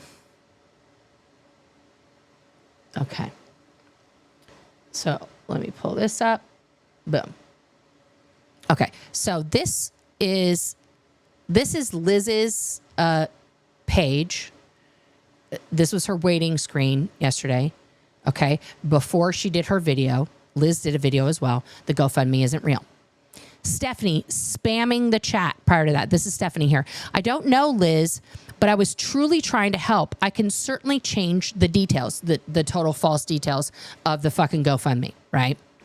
Summer, one of her mods, says, you should speak to someone in person before you start a fundraiser for them. Abso-fucking-lutely, right? Stephanie says, I sent her an email about it. But okay, I'll just cancel it. Sorry, I tried to help. And then Summer's like, let Liz speak to you first. I'm not her. I'm just a mod. I certainly do not speak for her. Stephanie, if she's going to ignore my email in my attempt to be kind and help and make a video like this instead, I I may have made a mistake. I'm out. I'm out. Right? Like, no responsibility. Where have we seen things like this before? Where have we seen a non-apology apology before? I wonder where we've seen that.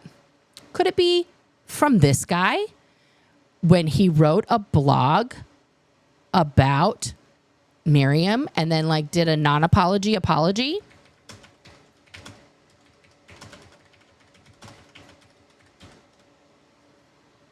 Let's see if we can find it.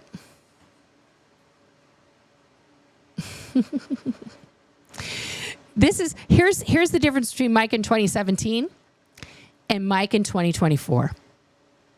Okay. Scientology, The Aftermath, Season 2, Episode 1, The Aftermath. Thanks to everyone for supporting the show last night. There were too many tweets, messages, Facebook posts, blog comments here and at the underground bunker. Oh. What? Are you guys a team? Yeah, they are.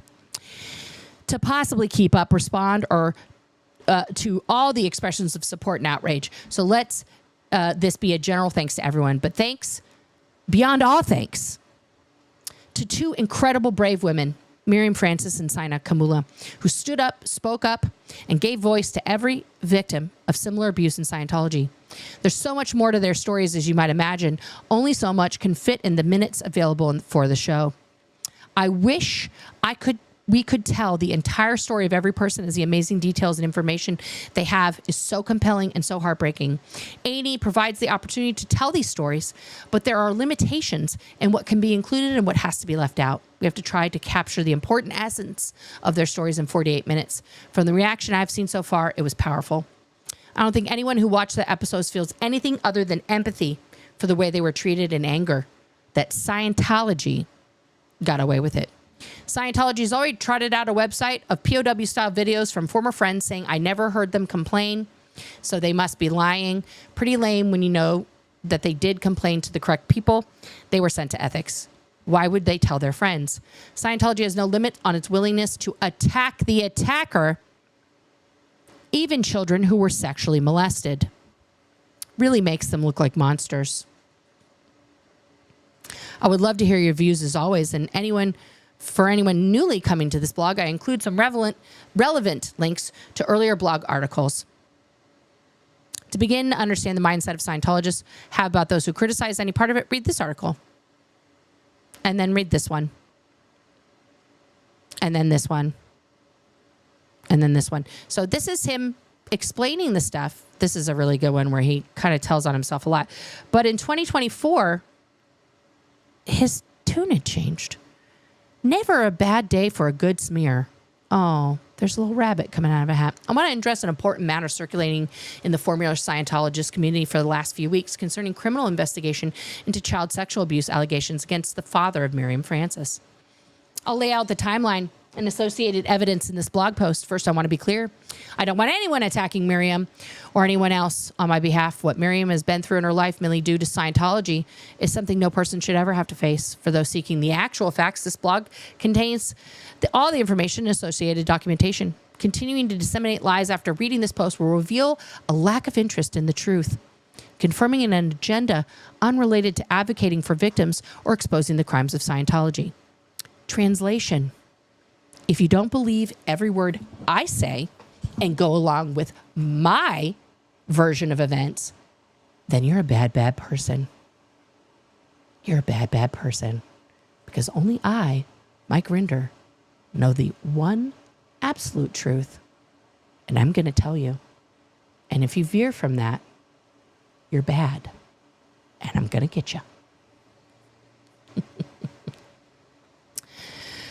As much as I don't want to engage in public dialogue on this matter, the subject at hand is much too serious not to address. One can't publicly accuse another of covering up criminal conduct, which is an accusation of participating in that conduct, which you did, and not open themselves up to a public response.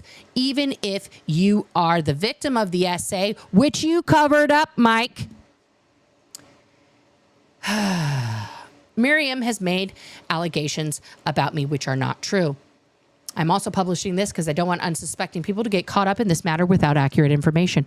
Again, I am the source. I am the only one. Look here. Don't look anywhere else. Don't listen to anyone else, not even Miriam. As I've mentioned many times in the past, both in interviews on Leah Remini, Scientology and the Aftermath, and in my book, I've spent the last 15 years pushing to expose Scientology's abuses, not only because it's the right thing to do, because also I feel it is my responsibility after spending many years serving in the leadership of an organization that destroyed people's lives.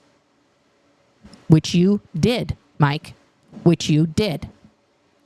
I also feel responsible for bringing 2 children into Scientology, my daughter Taryn and my son Benjamin. Okay? I had much easier and more lucrative options in my post-Scientology life. I've chosen this path because I felt it was my duty. What were those lucrative options, Mike? Where was this money coming from that you magically gave up to tell everybody about Scientology? Because I think that that's just bullshit. Again, more narrative. Since I first went public recounting my experience in the St. Petersburg Times in 2009, okay, 2 years after he left, there's been a continuous and relentless campaign conducted by Scientology to smear my reputation and that of others who have spoken out publicly about the abuses of Scientology. Early on, statements by Scientology were made to the mainstream media and published in their propaganda publications like Freedom Magazine. Over time, it expanded to videos and then online with paid Google ads and a host of hired internet trolls and OSA volunteers. Okay. The primary attack line at the outset was he is a bitter, defrocked apostate and therefore is a liar, which is the most like nothing sauce of a fucking accusation. Like what person is like, oh my God, guys, watch out for the bitter, defrocked apostates. Whoo! They are just scary AF. Like no one cares. Mike, that is the most nothing burger of a fucking accusation that has ever been accused. J'accused, okay? Oh no, they called you a defrocked apostate. The liar tag has been consistent from the outset and still rolled out when I file a declaration in a legal case or I'm interviewed for the media. Often Scientology's used things when I said I was in the Sea Org, particularly in the whole, to prove that I have admitted to being a serial liar. Every Scientologist was required to lie. Very true. Every Sea Org member who was at the international base, and especially those who were in the whole, were forced to make confessions that almost always included lying to David Miscavige. These coerced, wrong page. Sorry, guys. These coerced confessions are subsequently used against anyone who speaks out. Okay, so, right, Mike, right, because this is straight out of the OSA playbook, right? You get people to confess to bullshit. You get people to say outrageous things. You cull all that. You hold it in a file known as their pre-clear folder, their ethics folder, their personnel file, and then when convenient, you pop it out to prove what they're saying is wrong, right? So they were doing that to you, but also it's convenient that you are now the underdog, right? Convenient to keep you on the side of ex-Scientologists, okay? You're just a poor, bitter, defrocked apostate. The next wave of accusations, for crying, I keep doing the wrong button, stemmed from the incident where Scientology sent 7 people, including my ex-wife, brother, and daughter, and 4 senior Scientology officials, along with 2 private investigators, to confront me and my wife, Christy, in the parking lot of a doctor's office. That was pretty gross. That was pretty gross.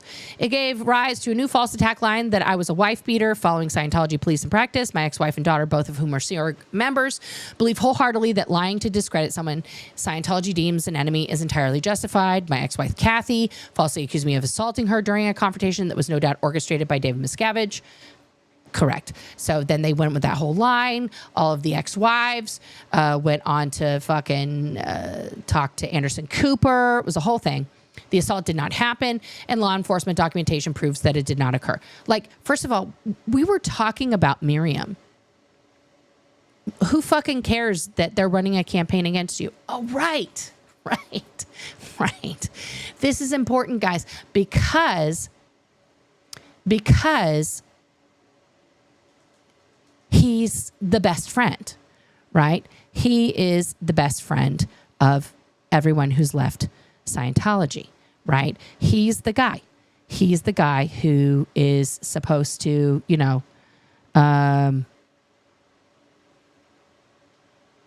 what is happening here? Uh-oh.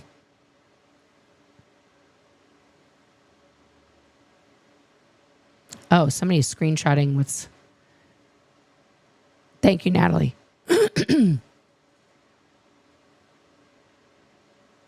What is this screenshot?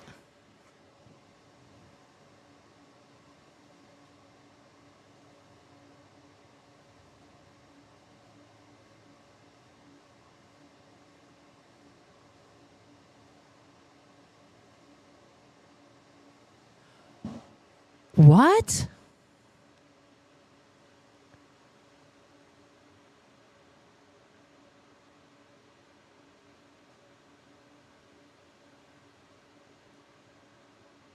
Oh, somebody was posting about apostate Alex. I'll have to find out about that later. Okay. Sorry. Not the breaking. We'll go over that later. Truth is not an operating principle in Scientology, never has been, never will be. As this campaign unfolded, they ordered my daughter, born in SEERG member, to become primary, very public, which we talked about earlier. I'm a distraught daughter advocating more. I'm a victim, I'm a victim, I'm a victim. Scientology then started promoting another lie that Leah Remini and I were promoting violence against Scientology. That is also a thing they tried to do.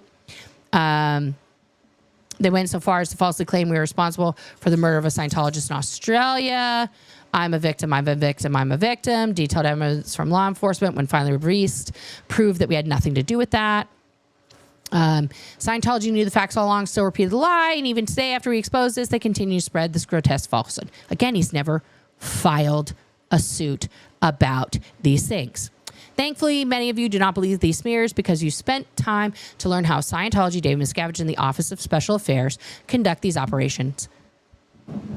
Mike, you were the head of Office of Special Affairs and wrote the playbook. So now we're going to get to the gist of it. Since a rabbit out of David Miscavige's hat, we're going to call Rabbit the same as David Miscavige. Since I escaped from Scientology, I've rarely had to deal with efforts to undermine my credibility by people who are also fighting against Scientology, especially people who have suffered due to its abuses.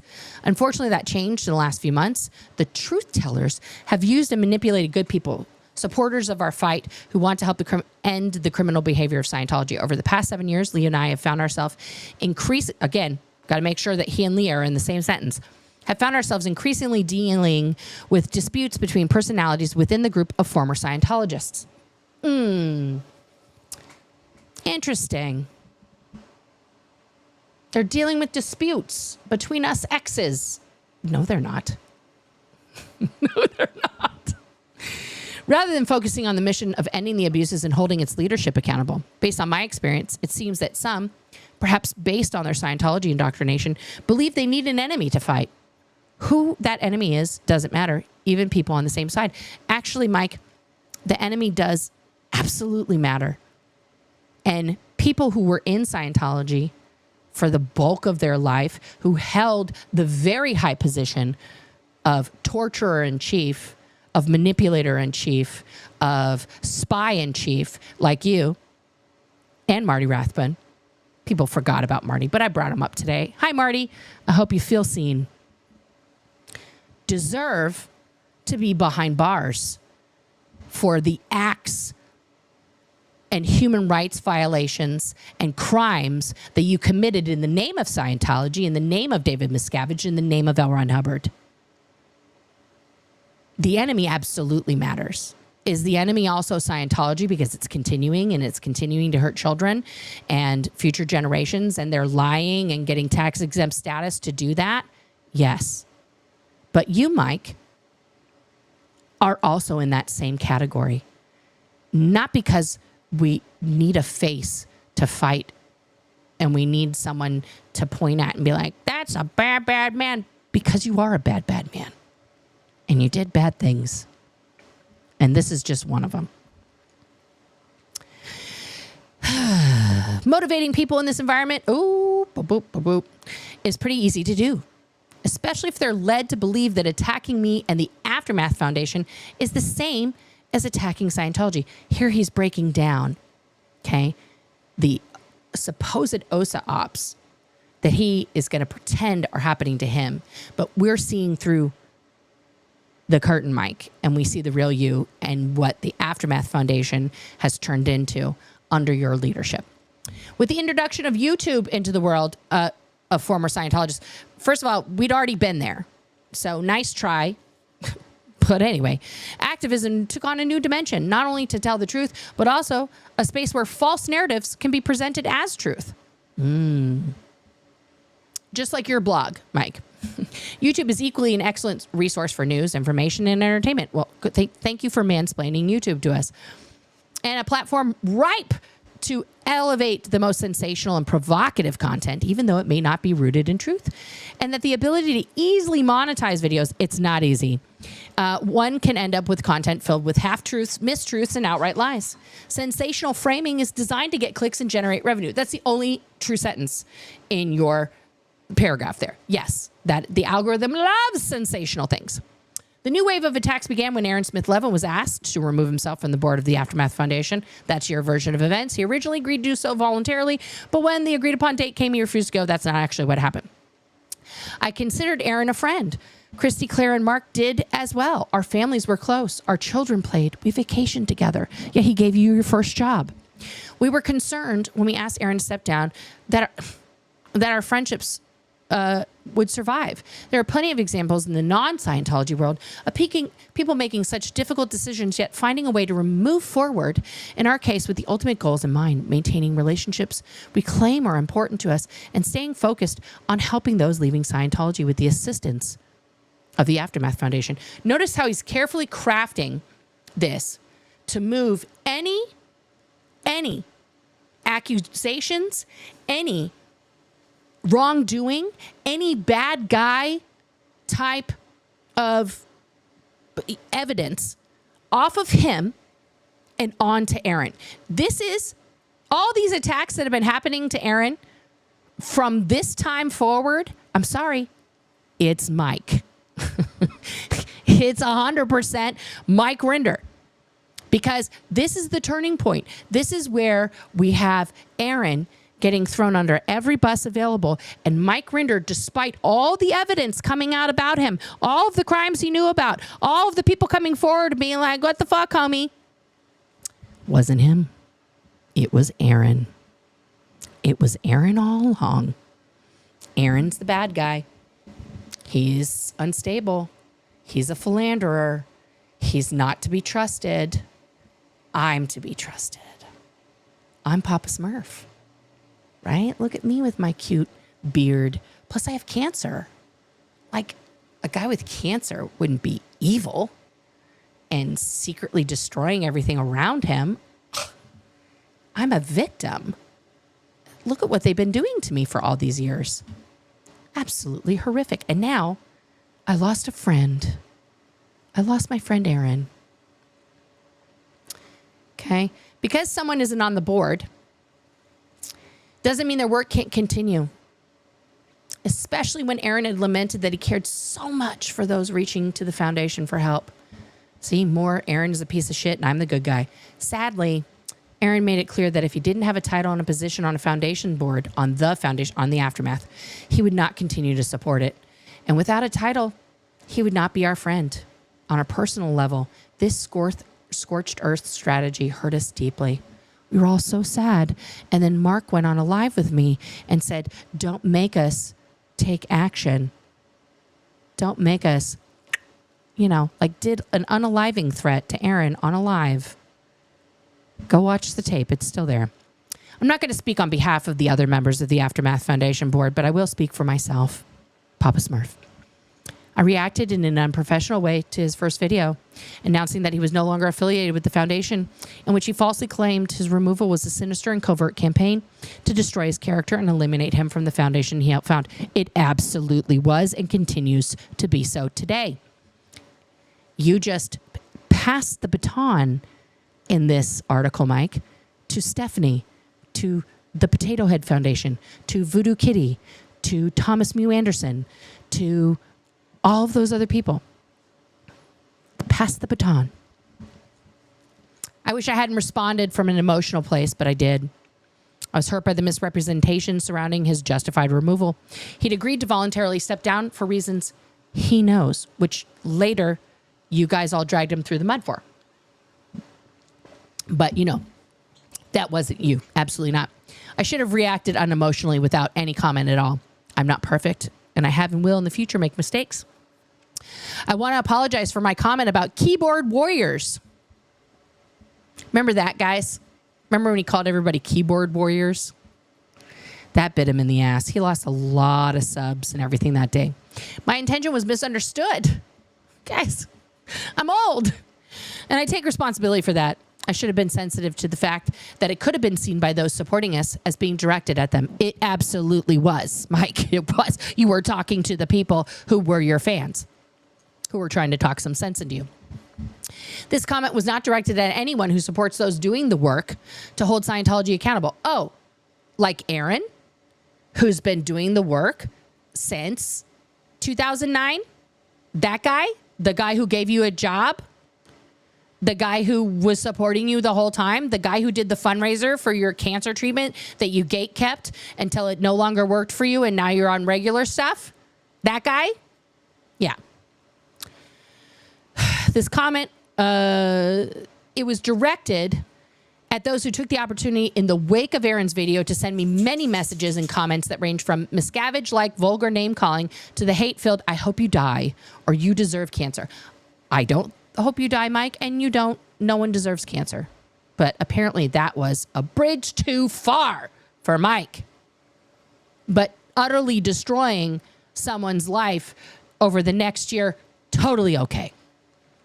Some believe that Aaron was asked to step down without cause. They are free to believe that. And I will likely never change their minds. Board members of foundations resign or are voted out daily without fanfare or drama. And in this case, we're talking about a voluntary, unpaid nonprofit board. Aaron was not removed from a six-figure job and left destitute. Correct, Mike. It's supposedly unpaid. So why do you care so much? This new vector of attack appears to come from those fighting against Scientology's abuses. The people spreading the smears are not OSA agents. Mike said I'm not OSA, guys. Unfortunately, the result of their actions is something OSA has only dreamt about and is gleefully enjoying. Did you dream this up then, Mike? Did you do like a Wayne Gretzky and look into the future and figure it out? Maybe you did.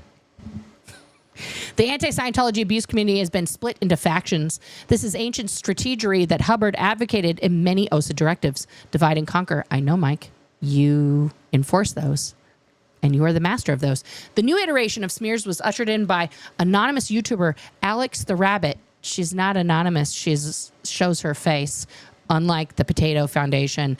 Unlike Thomas Mew Anderson. Unlike Alonzo. And, well, ZDT shows his face. I'll give him that. Apparently realizing that anything Scientology related results in clicks for her channel. Her interest has nothing to do with Miriam's actual case. That's bullshit. Which deserves far more than sensationalism. It absolutely does. It's not possible to respond to the numerous people who believe they are owed answers to crafted hypothetical questions and bad faith demands to prove a negative. You're lying when you say you were not involved. I absolutely stand by that. It's impossible. There is no document. Also, I don't believe there is no document. Then, as the first rabbit video is discussed by others in subsequent videos, the buzz grows. Thank you for mansplaining the internet. And more well-intentioned people get caught up in the frenzy. Eventually, these sensationalized allegations become fact. In this instance, the smear campaign is driven by the lie that I, along with the Aftermath Foundation and Leah Remini Scientology and the Aftermath show production team, are unwilling to help Miriam. To be clear from the start, no one has ever told Miriam that the document she claims was withheld from her was ever in our possession or that it was privileged or confidential. This document in question is the affidavit they presented on the show as being an affidavit from her mother. Yet somehow, conveniently, when she needs this for a very legal case that she has going, magically no one can remember seeing it. Yet it is a graphic that you can see on season 2, episode 2. Or episode 1, rather. It's there on the screen. But of course, a court of law isn't going to go by a screenshot of a fucking TV show. They need the document. They need the affidavit. That would be in the notes section of Miriam's episode, of which there are many. That would have been a document that would have been scanned and reproduced however they reproduced it on screen. Producers of the show would have seen it if it were real. Or did they make that up for clicks and views? No one will know because nobody can see the document.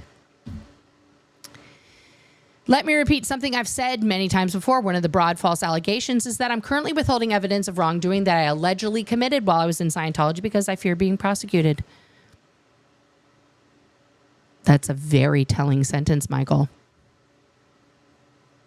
I have been questioned, interviewed by the FBI and other law enforcement agencies on numerous occasions over the past 15 years, and have admitted to anything I knew or did, even if it meant incriminating myself. I don't believe you.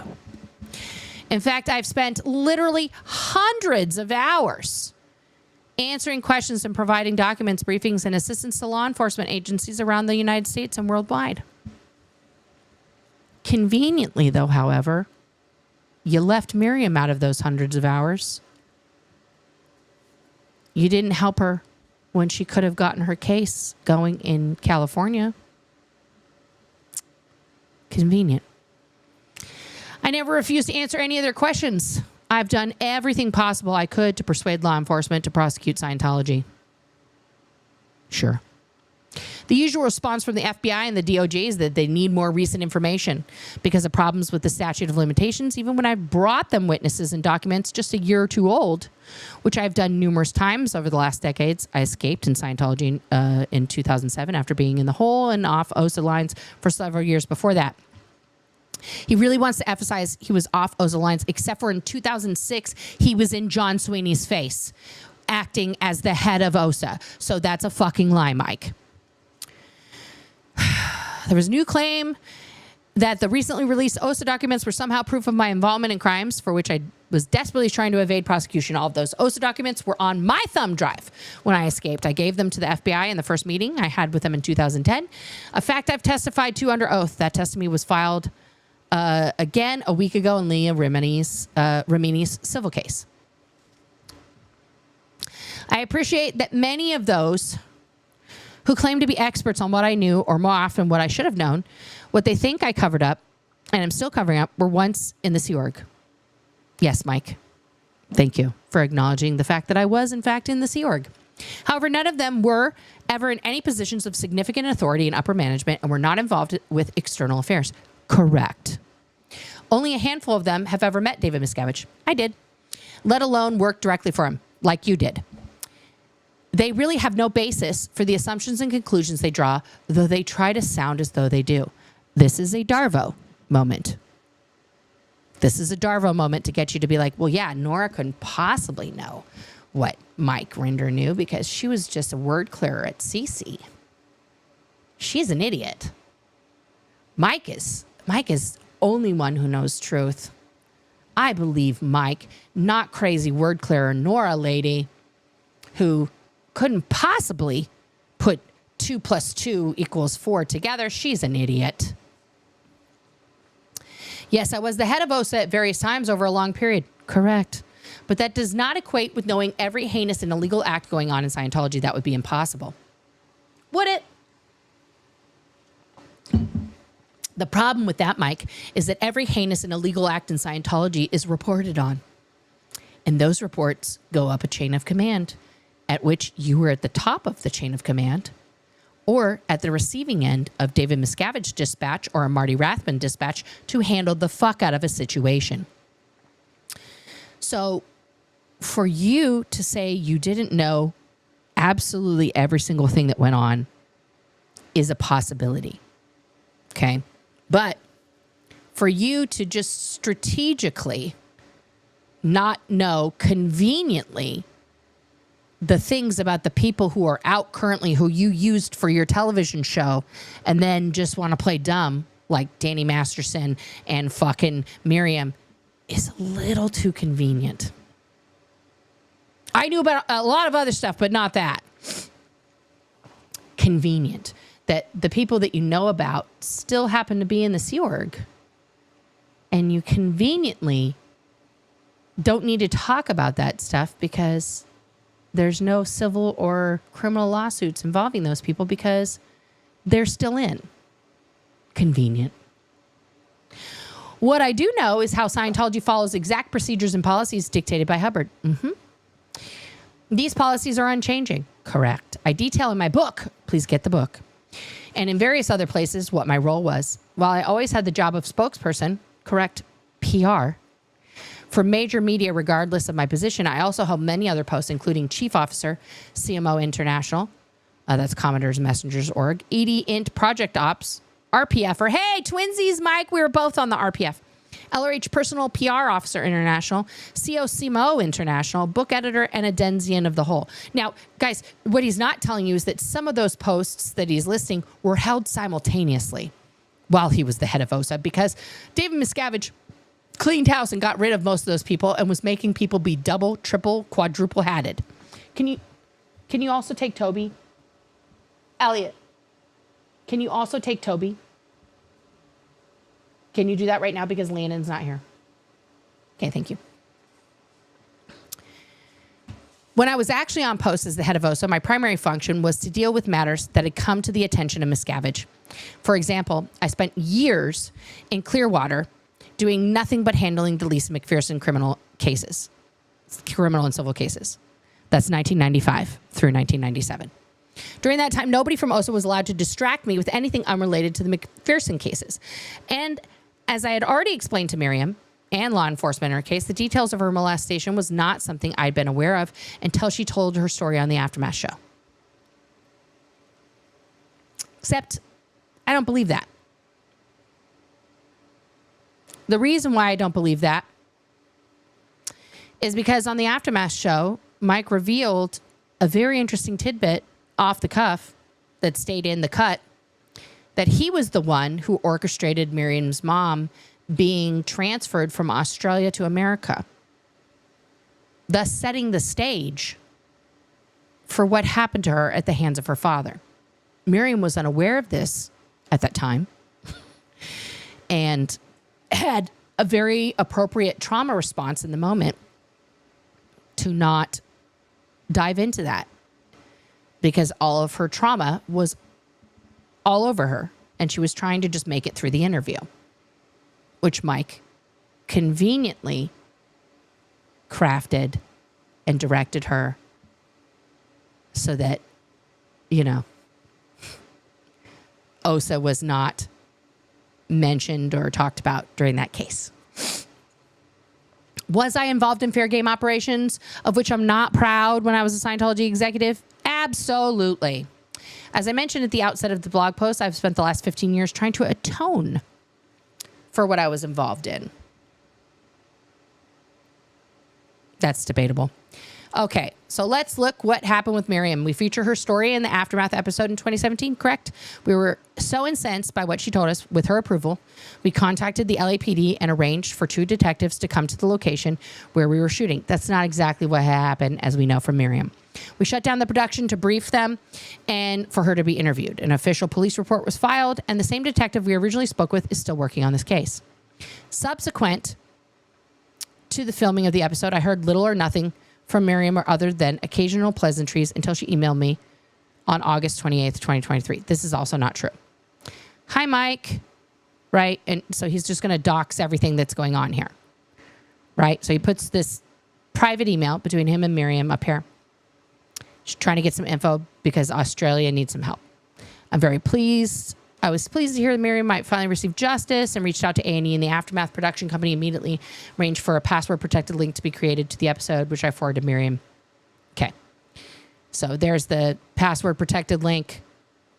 Okay. I received a reply from the detective thanking me for getting the link, asked me if it would be possible to locate the affidavit from Miriam's mother. This is the card.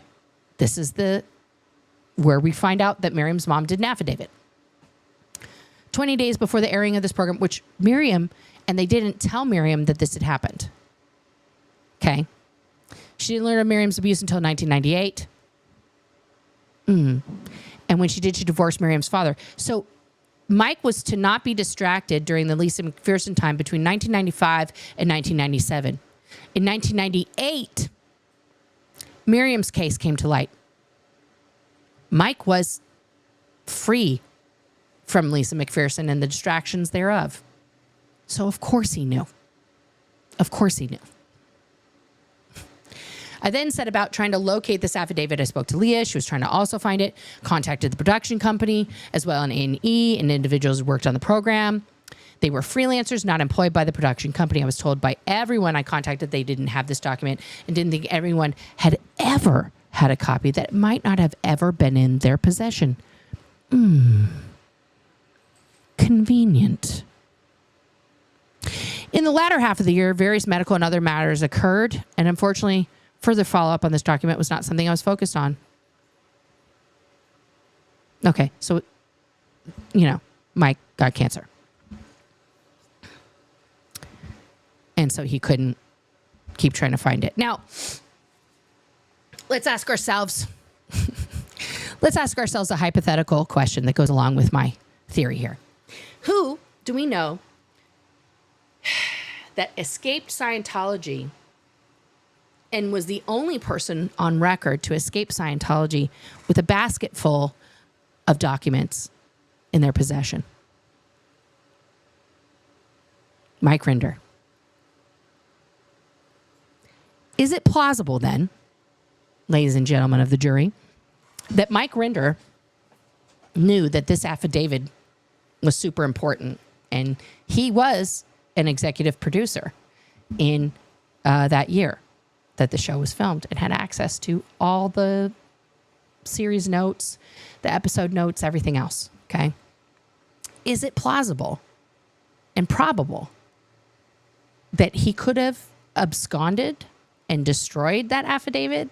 Because being Mike Rinder, the former head of OSA, the spy in chief, he would know exactly what would be the hot dog that could get them all in trouble. Because remember, he told us he couldn't be distracted with things during Lisa McPherson.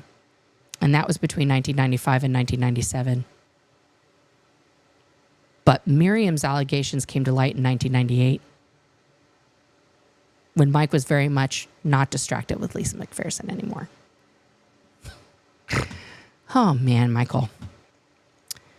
On December 10th, Miriam wrote stating she found it odd that nobody could find such an important document and that it had been misplaced. I'm with you, Miriam. Okay, that's her email. Following day, I responded by saying I was now in direct contact with the attorney who represented the production company with respect to the show, but that the recollection from the executive at the production company after searching all their files was that the affidavit in question had never been given to them, only that its alleged existence was relayed verbally by Scientology attorneys. Now, in the matter of legal stuff, who would go on a verbal, what show, what lawyers at A&E would allow you to display an affidavit on the screen, which is a legal document? You're legally swearing to something when you make an affidavit that they got through a game of telephone with Scientology's attorneys. There was so much horrific violence and underhanded criminal activities that Scientology was engaged in that was revealed during the interviewing of all of the participants of Scientology in the aftermath, that A&E's lawyers determined we cannot put that on the air. Even though it's 100% true and happened to those people. But a affidavit that was just like, hey, Hey, Scientology, Kendrick Moxon calls up and goes, guys, so Miriam's mom just did an affidavit for us, and here's what it said. Just get some pen and paper. Could you write this down? Can you write it down real quick? I don't feel like sending it over. I can't spend money on faxes anymore. I'm broke. Okay, yep, thank you. There's a 0% chance that the A&E lawyers allowed a facetious affidavit to go on the air. That doesn't even make sense. That doesn't even make sense. So what he's saying here, I don't think anybody actually talked to the lawyers. I don't think anyone actually talked to these people, because the only person relaying all this information is the one and only Mr. Mike Rinder, who's the only one who has the truth. He's the only one who knows the narrative. Where's the letter from the lawyers at A&E? Where's the letter from the production company? You don't have one because it never happened. Rachel's an executive, right? This is a supposed letter. Okay. The following day I responded by saying I was now in direct contact. Okay. And this says, Miriam, I've not found the documents. This is Mike's letter to Miriam. Rachel's an executive at the production company for the show IPC. Okay. That's the production company that put on the show. Miriam nudged me again on 23 December. I informed her I would contact the attorney again after Christmas to see if he had yet had the chance to search his back files. I'd asked him to do this as a favor to me. As a favor now. It's a legal situation. If a lawyer is in possession of a legal document that somebody else needs for a case, one lawyer can ask the other lawyer through legal means to obtain that information. He's not my attorney and would not be compensated for this work, for looking through his files. I subsequently reached out to him after Christmas and informed Miriam I'd received an auto message back from him that he'd be out of the office until the new year. Convenient. Told her I would follow up. She also understood that neither Leah or I have access to anything related to the Aftermath production without going through A&E and or the production company. They own and control all the documents and the footage associated with the Aftermath. Correct. It is an owned property by A&E. We were never in charge of keeping records. We don't even have access to the episodes of the Aftermath. Anytime someone has needed a copy, even years after airing, we have to track down the right person to ask for a favor to upload the episode and send it to us, just as I did when I requested Miriam's episode. Even more importantly, if Leah, me, the production company, the attorney, or A&E did have a copy of this affidavit, we would have handed it over to Miriam and the detectives in a heartbeat. What reason would we have to not turn it over? Well, Mike, as you just explained, that puts you in the timeline. And we can't have that, can we, Kang? Can we? Even more importantly, if Leah and me, the production... the card that appeared on the Aftermath simply repeated what Scientology had told the production company and legal department. Our program never stated that we had seen or had possession of the affidavit. Scientology asserted that it had this affidavit. They did so to try and stop us from airing the episode. That's what Scientology does as a matter of course with media programs. They manufacture speed bumps and potholes. Okay, so Scientology had this affidavit, and Scientology supposedly called the show to be like, we have affidavit. Here's what it says. Why then is there no copy of it? Because it's an affidavit. It would exist somewhere in the universe. The affidavit was supposedly written 20 days before the airing of the episode in a last-ditch effort to discredit Miriam and our program and protect Miriam's mother and Scientology's reputation. Her mother refused to provide a sworn statement or testimony to the LAPD and Australian authorities in support of her daughter's case. They were trying to make it appear she had no relevant knowledge. There's nothing to see here. Like you're trying to do with yourself, right, Mike? If we had the actual affidavit, we would have read it or portions of it on air, something we did routinely throughout the series. But you made a card and you put it up saying in black and white that 20 days before, Miriam's mom swore to this in an affidavit.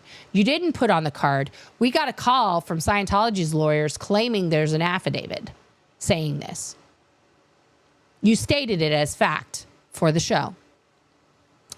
That the show aired at all was a major accomplishment, as was true for every episode. Lee and I fought on behalf of all of our contributors to ensure important parts of their stories were aired each week. Yeah, Mike and Leah were in the editing room, guys. Mike was in the editing room crafting the narrative of the show after the interviews. So don't get it twisted. Don't get it twisted. We routinely filmed 8 or more hours a day and then went to the editing bay to ensure the stories were accurate. See, I'm not lying. Included what was necessary for our contributors and contained all the important correct information about Scientology. Make sure it's correct, Mikey. It was often difficult, not because the people working on the show weren't amazing. Oh, thanks, Mike. But because they didn't know Scientology understands policies or know what was important to our brave contributors. The documentary series was exhausting, but we fought for the truth. The level of care we took was unprecedented in this business. Yes, oftentimes there was a lot of arguments in the editing bay that I was a witness to where the producers and hired editors wanted to cut the show differently. But Mike made sure that it was cut the correct way. And it was because they didn't understand Scientology. They understood a story, and they also understood what needed to be there. But Mike understood what would be damaging to him and to David Miscavige.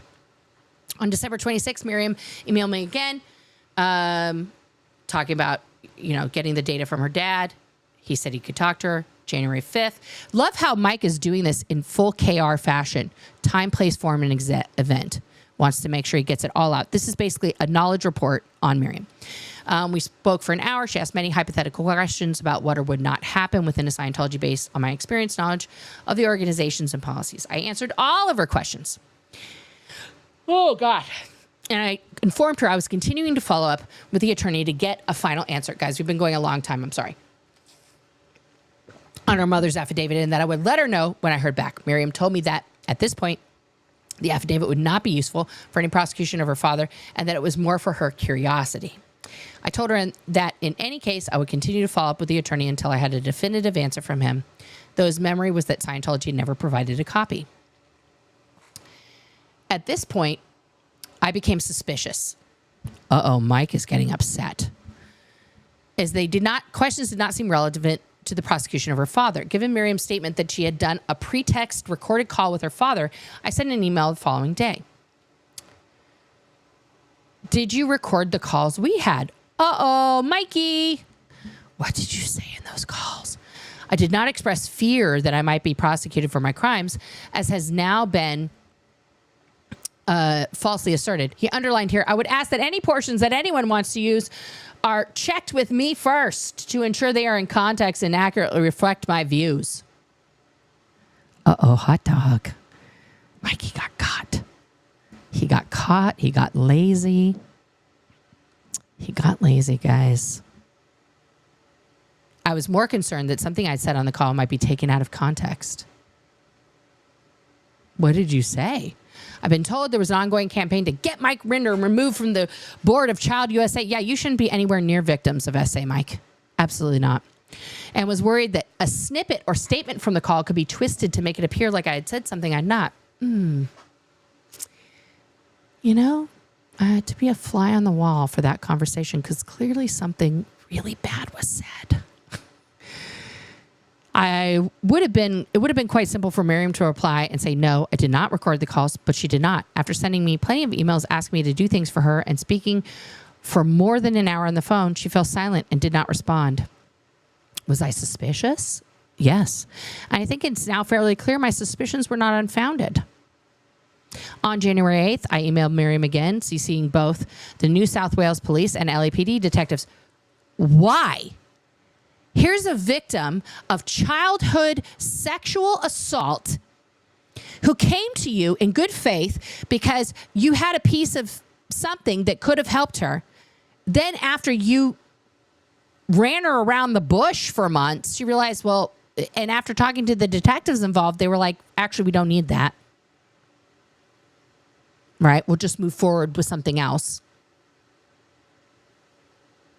You gave her a lot of really weird answers, Mike, because you're covering your ass. And now you're suspicious? Oh, you got caught, boy. So now he emails all the police because he's doing an OSA-style campaign and has to email the whole chain of command to cover his ass. Miriam, as you've not responded to the email below, I assume the answer is yes, you did record the calls. She never said that. The last question you asked bothered me as it was not designed to elicit information about your case, but possibly incriminating information about me. After the call, I looked up the information about Dick Hubbard. The reason I knew nothing about him is that I had become LRHPPRO in some months before his activities came to light. As you know, information is strictly compartmented, and I was no longer an OSA. He had to make sure his date on the timeline was correct, so he couldn't be implicated in yet another SA cover-up.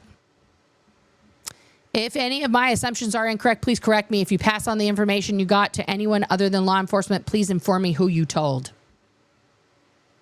Right, so he's telling the police, there's a campaign to remove me from Child USA. You guys help me. Help me.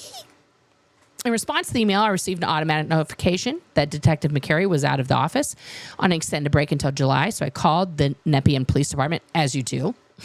Let me just call Australia. Right? Sure. And talked to a different detective. Detective Walker knew about the case and thanked me for the help that I provided.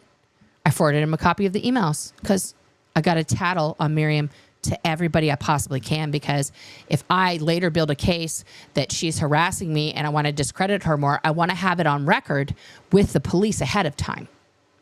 Right? Got to make sure everything is on record. Okay? Always. Miriam didn't respond to the second email either. I wouldn't. I finally received full confirmation that from the attorney that he'd gone through his back files, never had a copy of the affidavit. At this point, I felt uncomfortable sending further information to Miriam, but giving her the benefit of the doubt that perhaps she'd not seen my earlier emails on January 6th and 8th, I emailed her, attaching the other two. Finally got the info from the lawyers. Okay. I called the Australian police, just so you know, FYI, filled them in, trying to give you every benefit of the doubt. Hope there's an explanation for what appears to be an underhanded illegal scheme that is ironically exactly what the people claim I did when I was in OSA 30 years ago. Darvo, Darvo, Darvo, Darvo, Darvo. Again, there's no response from Miriam, but on January 21st, I received an email from Detective McGarry that Miriam had told him she did not record the calls. Oh, shwoo. Shwoo, Mike. I responded saying I was relieved to hear this and that I had received final confirmation from the lawyer that nobody had a copy of that affidavit. Convenient. It was never provided by Scientology. I concluded by saying I've spent many hours trying to assist Miriam with this matter. I will remain willing to do anything I can to further assist. Yeah, myself. On the same day, Detective McCary emailed me about Miriam's phone calls. Claire Headley, for some reason, who's in this story, president of the Aftermath Foundation, received an email from Mike Brown, who claimed Miriam and I started collaborating in recent months, sharing my childhood SEER experience. This is when she began to confide in me and ask for my views and advice. Because she was being left with minimal feedback from Mr. Rinder about the events that should be pivotal in her case, we spoke of ways to clarify the gravity of the situation. So the detective tells Mike that Claire told him that Mike Brown emailed her. Why didn't Claire just tell Mike? Why are we still involving this law enforcement person? Oh, right. That's going to come later. Mike Brown made numerous false statements about what had transpired in the interactions between Miriam and me, including allegations that I'd lied to her, that she'd been gaslit, and that she was frankly a bit afraid of my answers. That she had been sent intimidating emails and that I'd been actively withholding evidence from her case. That's exactly what you did, Mike. It's exactly what you did. Mike Brown, being an honorable active duty military person who survived the Sea Organization and got his mom out, is a far more reliable source and judge of character than you, sir. So if Mike Brown reads over communications that are going back and forth between someone and says, that guy's gaslighting you, I promise you, Mike Brown's telling the truth. According to Mike Brown, their behind-the-scenes collaboration again, trying to make it nefarious when two people who are former cadets, former born-ins of the Sea Org, are communicating to each other to talk about their childhood trauma, to heal from it by helping each other out, is not a behind-the-scenes collaboration, Mike, just because it doesn't include you. Had been ongoing for some months during the time Miriam was asking me for my help. Yeah, because you're not very trustworthy, Mike. And Miriam went to someone she can trust. Apparently, she was pretending, again, more Darvo, that she was happy to talk with me for more than an hour just 2 weeks earlier. No, she was talking to you because you're the fucking guy who has the info, not because she was happy to do it. This is like, guys, the egotistical, maniacal, just like manic, I don't even know enough psychology words to describe this man. Like the fact that because someone's polite in a conversation, because they need information from someone who's dripping with evil and is scary to you now, even though you're in the real world and you're on another continent and you're safe away from them, but they can harm you and have harmed you in the past. To not understand the mental gymnastics you have to do to maintain your composure in a conversation like that, and then to gaslight her by saying, well, she was happy to talk to me 2 weeks ago. Must be Mike Brown getting in her ear. Like, sir, you are disgust, okay? Apparently, she was pretending she was happy to talk with me for more than an hour just 2 weeks earlier, given her admission of doing pretext calls previously and her refusal to deny the simple question I posed. It seems reasonable to conclude perhaps you did, in fact, record those calls. Why would Miriam lie about that? If she had her only option was to deny having done so to the detective, as she told him, she knew it would have been illegal. So now we're going to accuse Miriam of an illegal act. Miriam is now a criminal, guys. Miriam's a criminal. Again, I'm the good guy. I'm the only one with the facts. Only one. Miriam's a criminal. Then on Monday, January 29th, after midnight, I received an email from Alex the Rabbit, which asked for responses to 16 allegations Miriam Francis was making about me. Now, Alex made this very clear in many subsequent videos that she sent those questions to Mike because she wanted to do a fair and balanced interview of Miriam. She wanted to give him an opportunity to answer or not answer or provide information to the questions that were being posed by Miriam. You know, because Rabbit was just a newcomer on the scene. She didn't know. It was a compilation of Scientology-esque, do you still beat your wife? It was not. And proven negative style questions about me and the Aftermath Foundation. Miriam had also recently asked for financial assistance from the Foundation for Mental Health Counseling using techniques being promoted by former Scientologist Jamie Mustard, who I believe has profit participation in these methods. More deception, more lies, more I'm the good guy, who, by the way, Mike, Mark, and Claire interviewed Jamie first about the shots, and they were all fucking stoked about it. Okay? They were going to be the heroes of the ex-Scientology community and help people heal from their trauma by getting this very much needed medical procedure. Right? But instead, as soon as Mike Brown and Jamie spoke out and said something critical of Mike Rinder of Papa Smurf, everything's canceled. I'm out. Miriam claimed, please hold, I need to respond to my wife.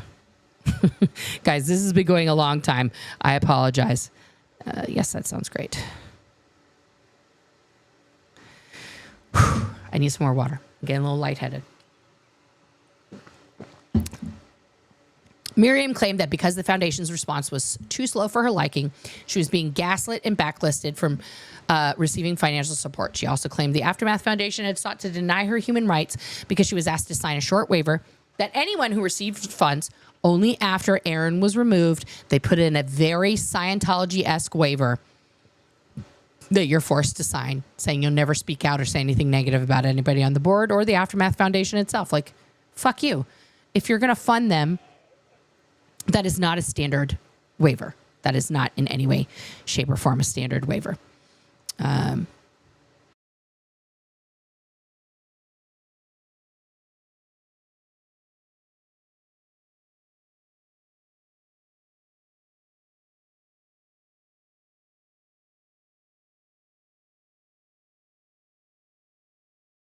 Almost forgot where my mute button was.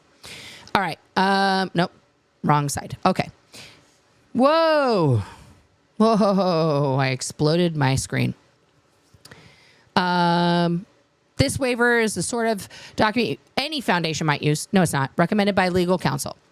And especially a foundation that is the target of Scientology. You guys never had that before. You only had it after Aaron left and you started denying people who were associated with him because you were afraid that they would speak out. As predicted, one of the 16 questions posed by Rabbit was, no, it was posed by Miriam. It was not posed by Rabbit. Are you certain that it is appropriate for you to hold a position on any board which concerns itself with the protection of recovery for children from abuse? Child USA. Ironically, the work of Child USA is primarily focused on our very successful actions to abolish the statute of limitations for child sexual abuse. Yeah, you guys got a window open in 2016 that you totally didn't get hook your friend up with here. Or whatever year that was. It wasn't 2016. I take that back. Abolishing the statute of limitations is the last thing I'd be trying to accomplish if I were concerned about my possible criminal liability. Convenient, it still hasn't happened yet. I'm saddened that Miriam has been led down a path that exploited her trauma and pain. We all want justice for her and the others who have survived similar trauma in the hope there will not be any more victims like her in the future. I believe the prosecution of her abusive father is long overdue. Lee and I were always under the impression that we had done some good in giving Miriam and the others advice, and the other victims of Scientology a platform. We also wanted to open the door to helping others get their stories told.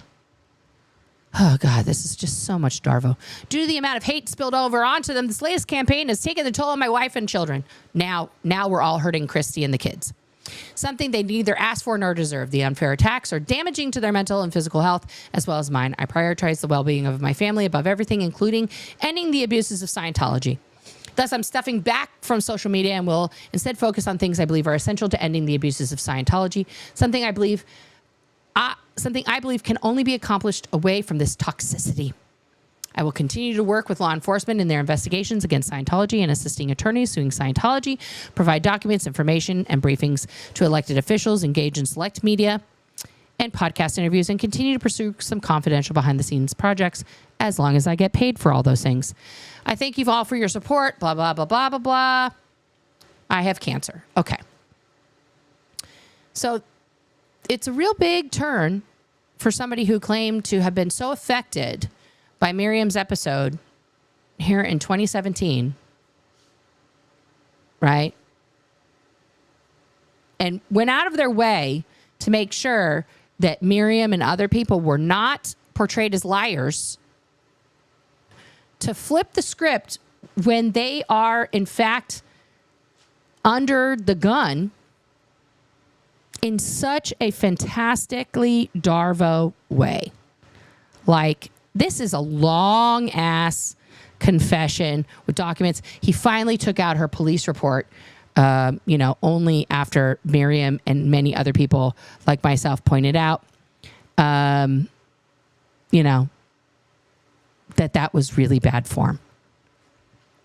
He continued to do more and more and more posts, and of course he's back. He's back on social media. He's back on YouTube. He's back everywhere, crafting his narrative, talking with Lily. That's what he calls Leah. If we go to Mike Rinder's YouTube, he made an appearance in the chat on Mark and Claire's return, which is also convenient timing. Convenient that Mark and Claire are back now. just in the nick of time. Just in the nick of time when all of this stuff, here's his site. You know, he's got 36,000 subscribers. Here's his videos. His last one was a month ago. His last live was 6 months ago. His community tab was from 6 months ago, which, oh, it's still that. It's still that, guys. Still that. Still hasn't moved on. Still protecting himself. Still making sure the Darvo is out there about Miriam. Still crafting that narrative. Getting his favorite attack dog to keep this narrative going about Aaron constantly. To keep the narrative going about Miriam. Right? Oh, like that one. Okay. So that, you know, he was hands off about that. And now he's back. Why would he come back right now? Leah got a new lawyer. The Jane Doe's case is going through. Miriam is doing really well. So convenient. And now Mark and Claire are back after spending time playing baseball or something with their kids. They are also back. To just, again, run in circles and not talk about the real stuff. Did they talk about the tremendous impact that the protests have and how proud they are of that? And how the Aftermath Foundation is now going to totally support the protests and help them out and give them assistance? No. Just more fluff, more, I don't know what their episode was even about. Let's see. So they came back. They did a live Q&A. It was a Q&A. We answer... Oh, I don't want to hear the intro. We answer the question Scientology won't. Okay. There's no chapters here. You know. And of course, within 5 minutes, Mike showed up. Yeah. Here, they're pimping Christie's company. Good for them. Everybody should support that. She's a good lady, like I said. And, you know, helping those that choose to leave.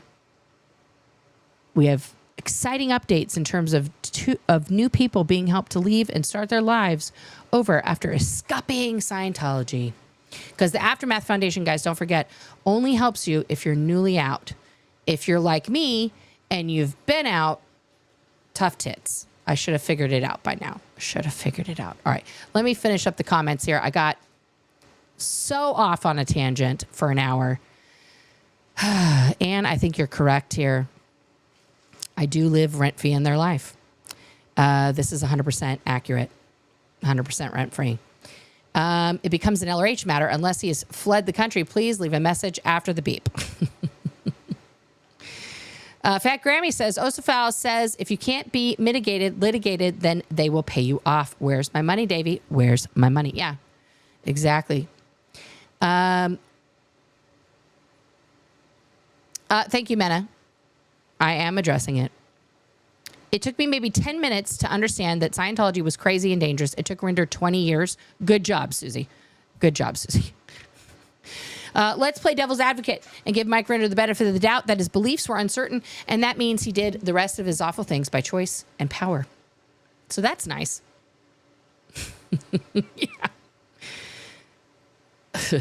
Yeah. I wish, Steffi. I wish. Christine needs to pull a Katie Holmes pronto. Narcissists ruin lives. They do. I lost half of my husband's family after he died of a sudden heart attack because one of his brothers, thankfully the ones that meant the most to me, including my 4 stepchildren and his younger brothers, stood by me. Sometimes you have to let things go. Those that know me stand by me. All right, Karen. I'm sorry that happened. That's awful. But yeah, you got some real ones there. You've got some real ones. Oh, comment 3. Basically, my brother-in-law couldn't understand why my husband left everything to me and nothing to him. He became like a scavenger wanting things. I've had Leah's book for a couple of years, but haven't read it. Same with Mike Rinder's. It seems to me that the powerful ex-Scientologies couldn't handle handle the loss of their power, and they're trying to regain it. Yes, accurate. You should read Leah's. Leah's is good. It's a good read. Or do the Audible. It's her telling you the book. It's fantastic. I knew that Tony Ortega was a hack when during the first DM trial recess, he would try to be the first to get the scoop and run outside with his phone and report. It was so windy and loud. Yeah. Pippi Longstocking forever. Holy cow, Nora. If it weren't real life, it would be a great series. Yes. Ooh, Karen. I could never cotton to Mr. Rinder. Mike Rinder. Found him smug and holier than thou. Hey-o. That's... Oh, I put on the voice. That is for using the Chris Shelton. Gosh, Nora, this live is so packed with info, I will have to watch it again. Yes. Now I understand where you're headed, Nora. Holy crap. I really hope that Leah Remini wins the lawsuit. However, what was it she said to Serge about speaking about kids in Scientology? I don't have a dog in that fight. Sorry, that's horrific. Yeah. Guys, people can say bad things and still need justice, right? People can do bad things and still do something good. Case in point, Mike Rinder. Okay. He may have done a couple of good things since he's been outside the walls of Scientology. It doesn't mean the other things aren't bad, and it doesn't mean he doesn't need to be accountable for them. Once given cred by Remini, what does he do? He befriends another predator, helps him target survivors in order to prevent their access to legal redress as a sitting member on 2 boards. Yes, RG. And if you guys don't know what RG is talking about, RG's talking about the lawyer that Mike Rinder so conveniently recommended to many people who is now under prosecution in his home state of Pennsylvania and may lose his law license for extramarital shenanigans with people he was defending. And see, Mike Rinder's waiting for his Marty payoff money. Yeah, could be. Could be.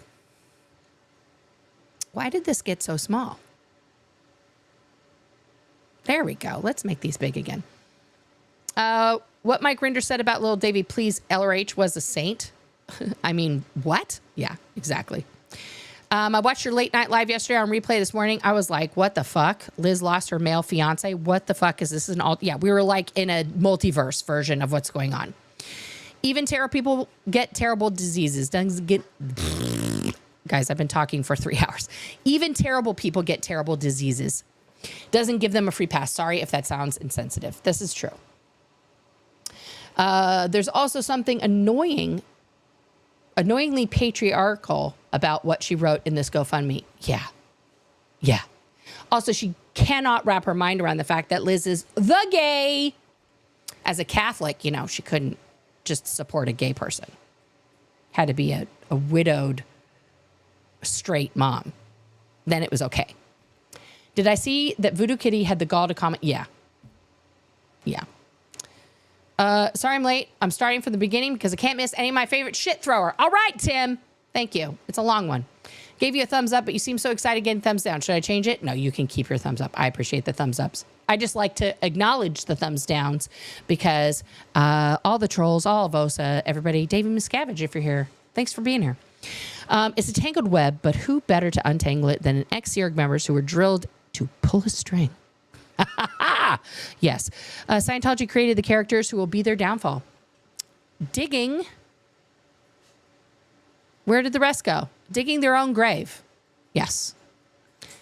Comment, Tom and Katie were married on November 16th, 2006. I Googled it. Duh. Yeah. Yeah. I swear to my dying days that Mike Rinder is still a Scientologist and he's running a long game. Mm-hmm. Katie C, with a narcissist, you can have every receipt and they will still deny, and double down deny. Correct, Katie. Correct. Mina, do you think Chris Shelton has a clue is being paid or is just being manipulated? I I think he is so stuck on the button of self-importance that he honestly believes that he knows everything, just like Mike. But I think he is completely out of the loop.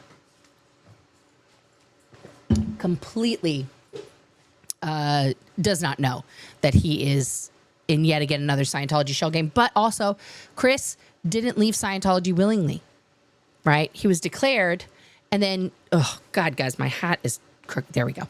And then did the steps to get back in Scientology and only started speaking out about Scientology because the girl he liked ditched him.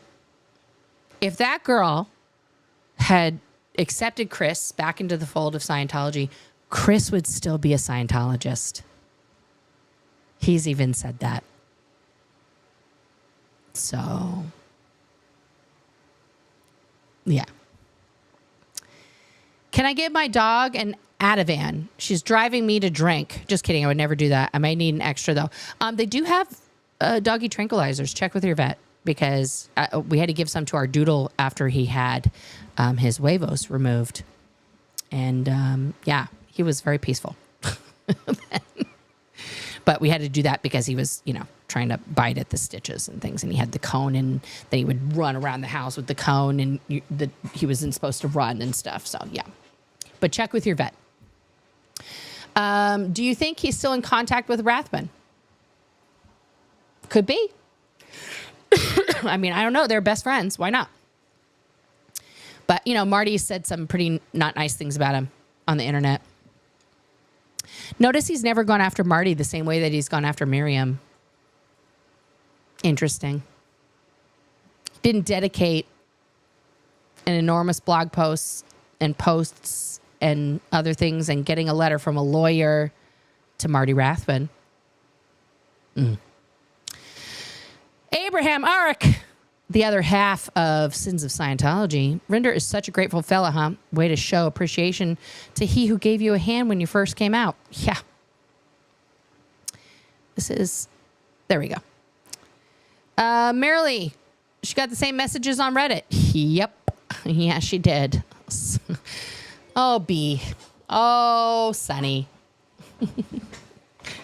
The Mother Baggins, the underground bunker is where Stephanie is keeping Mike until he loves her back. That's good.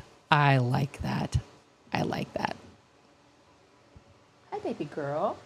Thank you. Comment, ignored her email based on how much time? How many emails do you think she gets back being a public on YouTube? You've never spoken before privately. It's easy to assume Liz hadn't seen it, right? Like, Stephanie, why are you so like baby reindeer? It's baby reindeer on crack and single white female and misery all rolled into one. Nisa, no, they are not the mob because none of them are allowed to put their hands on each other. Don't forget the smear campaign post also originally included a full unredacted police report for Miriam. That was the absolute lowest thing. Yes, Lanigan, yes. The way you used your resources to paint this picture is very compelling. People over the years have said Mike is still Osa. This live, I have to expand it, is really shows why that isn't such a crazy claim. Yeah. What I'm hearing is that Mike Rinder's theme song is It Wasn't Me by Shaggy. Correct, Rosalind, correct. Because the words of Rinder are just keyboard warriors. Yeah, you are. And I love you, warriors. Thank you for being here. Reconnecting, my girl. People who do emotional blackmail use fog, fear, obligation, and guilt. Ooh, to manipulate people. Sorry, baby girl. Mike Rinder is a master fog creator. Oh, I've never heard of fog before, Ree. Thank you. This is amazing. I like this fog. I mean, I don't like fog, but I like this because all that stuff is clearly that. Oh, my goodness. Mike Rinder is such a liar. I agreed. Irrelevant Panda in the house. I'm a natural skeptic, so I won't say I'm 100% on it, but I will say this. Mike Rinder's behavior since the Masterson trial is indistinguishable from an op, especially with Miriam and the look back window. Correct. She's at it again. Oh, did I see the newest short about Nora and Marilyn? Oh, they're making content about me, guys. They love me so much. They don't have anything else to do. Like, you have some decent videography making skills. Fucking help take down Scientology, you know? Make one of those about Scientology. If you're really interested in taking down Scientology, talk about Scientology. Why am I talking about Mike Rinder for 3 hours? Because he's helping Scientology to hurt activists outside and orchestrating all this noise. Oh, God. Hi, Nora, longtime lurker. Can't even imagine how hurtful Stephanie actions have been to the original Liz whose fiance died. Right? Let alone SPTV Liz. It's horrendous. Exactly. Like, oh my God, this poor lady. Other Liz Ferris, who lost your fiance tragically to a heart attack. If you need help, please reach out. We will actually help people with your actual GoFundMe. Tim Mick, Aaron did a video a while back claiming Marty was blackmailed by Scientology with pictures of Marty beating his foster child. He probably didn't talk to Rinder, though he thought he was a spy. Could be. I mean, I don't think those accusations are true at all. It's not a true thing, but it's something Scientology would do. I mean, I don't know Mike Rinder, but I'm very familiar with abusive, emotionally stunted 50-year-olds, and they are not quick to change their behaviors. Just saying, okay, Nat, okay. Road. Comment, but didn't he, Claire Mark, and other in the top go out in big news article that they escaped from the church, so they are also then undercover? Amy Scobie's been very quiet lately. Amy Scobie got scared off the internet after we pointed out her bad deeds and her trying to be like a Christian now. That is not a mockery to any actual Christians. But like she just decided she wasn't going to speak anymore because it was all just, she had to go pray on it. She's probably still praying on it because she did a lot of bad things and hurt a lot of people. But she's going to pray on it. Sandy McKenna, I love you, girl. It really blows my mind that the dozens of hours spent investigating the Lisa McPherson case, not once did I come across Mike Rinder's name. Interesting. But he was not to be distracted with anything else. He was only doing that. Interesting. He likes to keep his name out of stuff, Sandy, because he's the master spy. Tim Mick, this is the best timeline I've ever seen. Nora, you're an amazing storyteller. Love this video. Thank you. It makes me laugh the way he always speaks about the info papers he dumped to the FBI. He didn't kept a copy. He didn't choose what to give. He has nothing more to do with what happened. Right, Kate? God, so stupid. Kraken Studio, the real bootay. Let's just say there was never an affidavit. The attack from Mike Rinder to Miriam was vile in his true colors. He cannot see that we see through the smoke blowing out his ass back into his mouth. Yeah. Because who told the lawyers that there was an affidavit in the first place? That's the real question. Did Mike take that call? Did they call the lawyers directly? Yeah. This has Mike's hands all over it. Karen McCourt, I should record my calls because I can't remember things. I have fibromyalgia fog. Well, I don't know about that. It is illegal in some states. Most states are two-party consent, so check with your lawyers. RG, I'm very glad for his narcissism. The more he talks, the more he can be held accountable. Please keep this up, Mike. Here's hoping it happens before you leave. Yes. I think he doth protest too much, says Karen. I'm about 40 minutes away from Portland. I'd love to join you on your next protest day. I only have one video on my channel. I've been wanting to stream live, but I don't like going alone. Okay. I'll let you know. Abraham Arik, because Miriam gets a kick of all this, enjoys reliving her trauma. Wake up, Rinder. Yeah, like, what kind of a sick mofo would insist that somebody is, like, happy to talk about this? What in the actual frackin' what? Nora, little Davy literally looks like Gollum from Lord of the Rings. They talked about meeting with the police near some Scientology location. Okay. Yeah, there was supposedly an FBI raid, and then it got called off. Blah, blah, blah, blah. I've heard any support for the Obolinski law. Nope. Yeah, exactly. Where's all their fucking advocacy for Serge after they used him as a fucking, token for their foundation? Don't get me started on Serge Obolinski, guys, and the way they used that poor man. Didn't even get him hands. They claim, oh, we got him hands. I'm sorry. I'm going to go off for a second.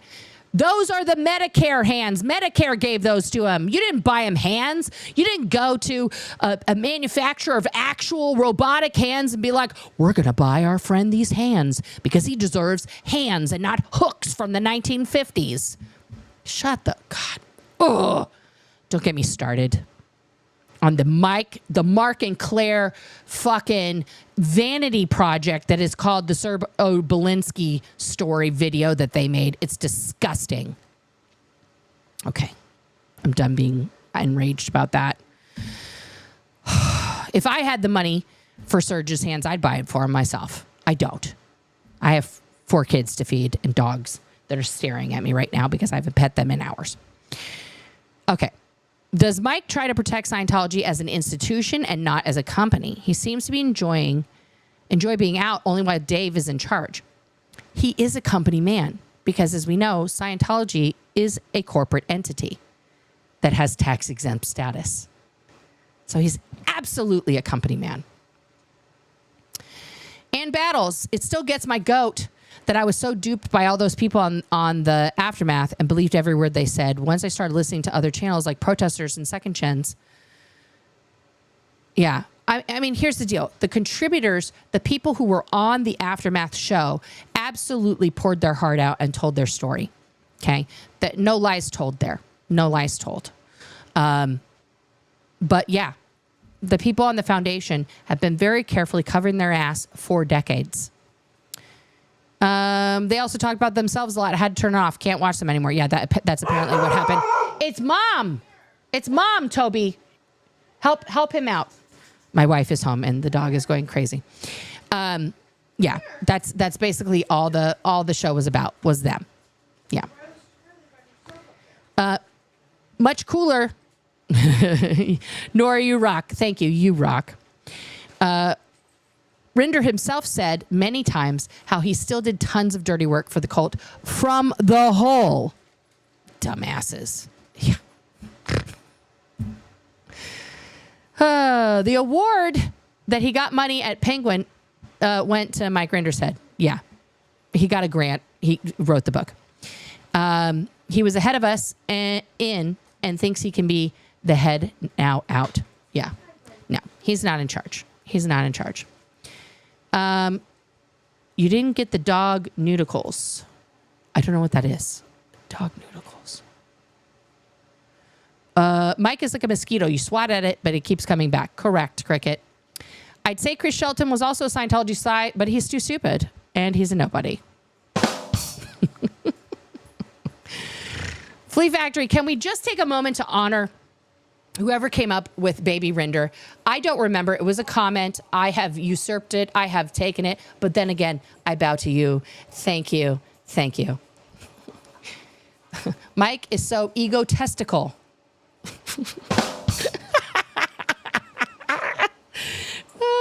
They need to make an over-the-counter medication for verbal diarrhea. Absolutely. Lynn Valdez, them giving hands provided by Medicare is like Oprah giving away donated cars. Correct. Correct. Nora should read the comments in everyone's channel. She really brings them to life. That might be my new activity. It just Nora reads. Thank you, my love. I'm getting handed a frosty beverage. Oh, can you hand me one of those beers? I wanted to show them.